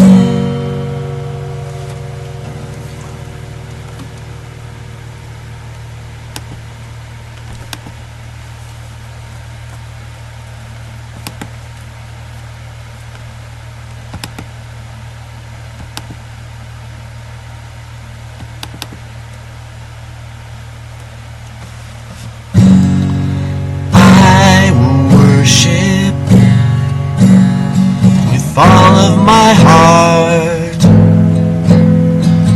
I will praise you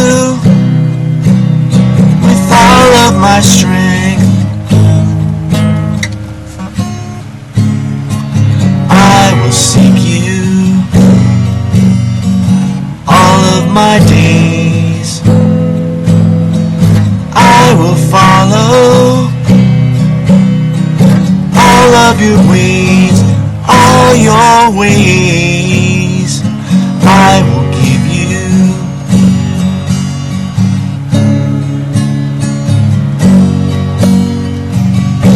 will give you all my worship. I will give you all my praise. You alone I long to worship. You alone are worthy of my praise.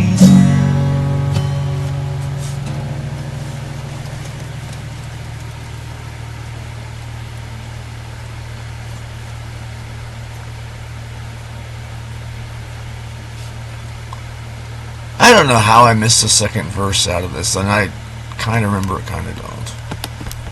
I'll try to fix that.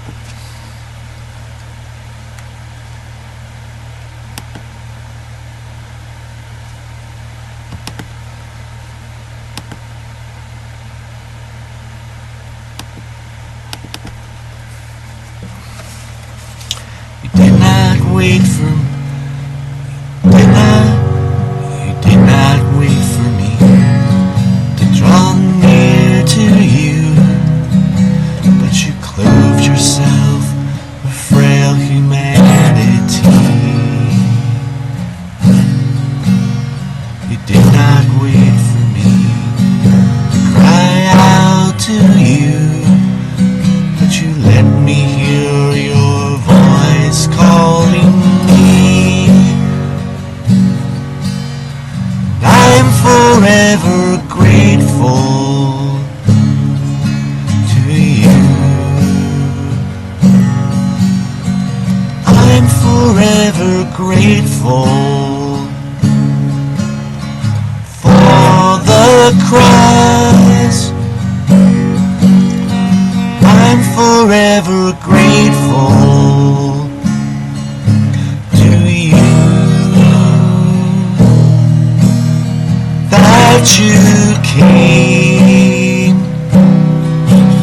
to seek and save the lost. That you came to seek and save the lost. To seek and save lost.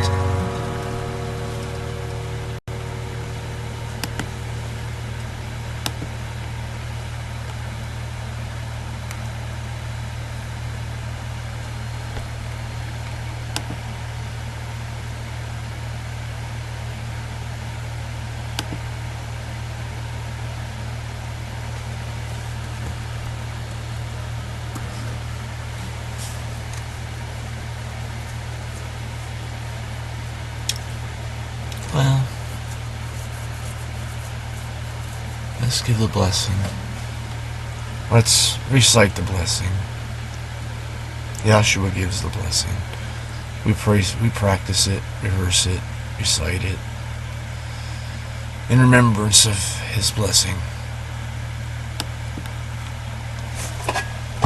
Yaverechecha Adonai Veishmerecha Ya'ir Adonai Panei Velecha Vekunecha Yisha Adonai Panei Velecha Veisha Veyasim Lecha Shalom. Adonai bless you and keep you. Adonai make His face shine on you and be gracious to you. Adonai turn His face towards you and give you peace.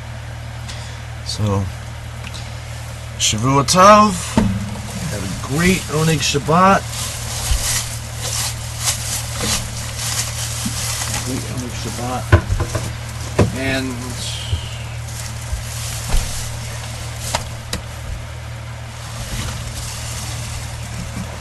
have a great Oneg Shabbat. Hope we meet somewhere. As always, I'm praying for you. I believe you're praying for me. Love you.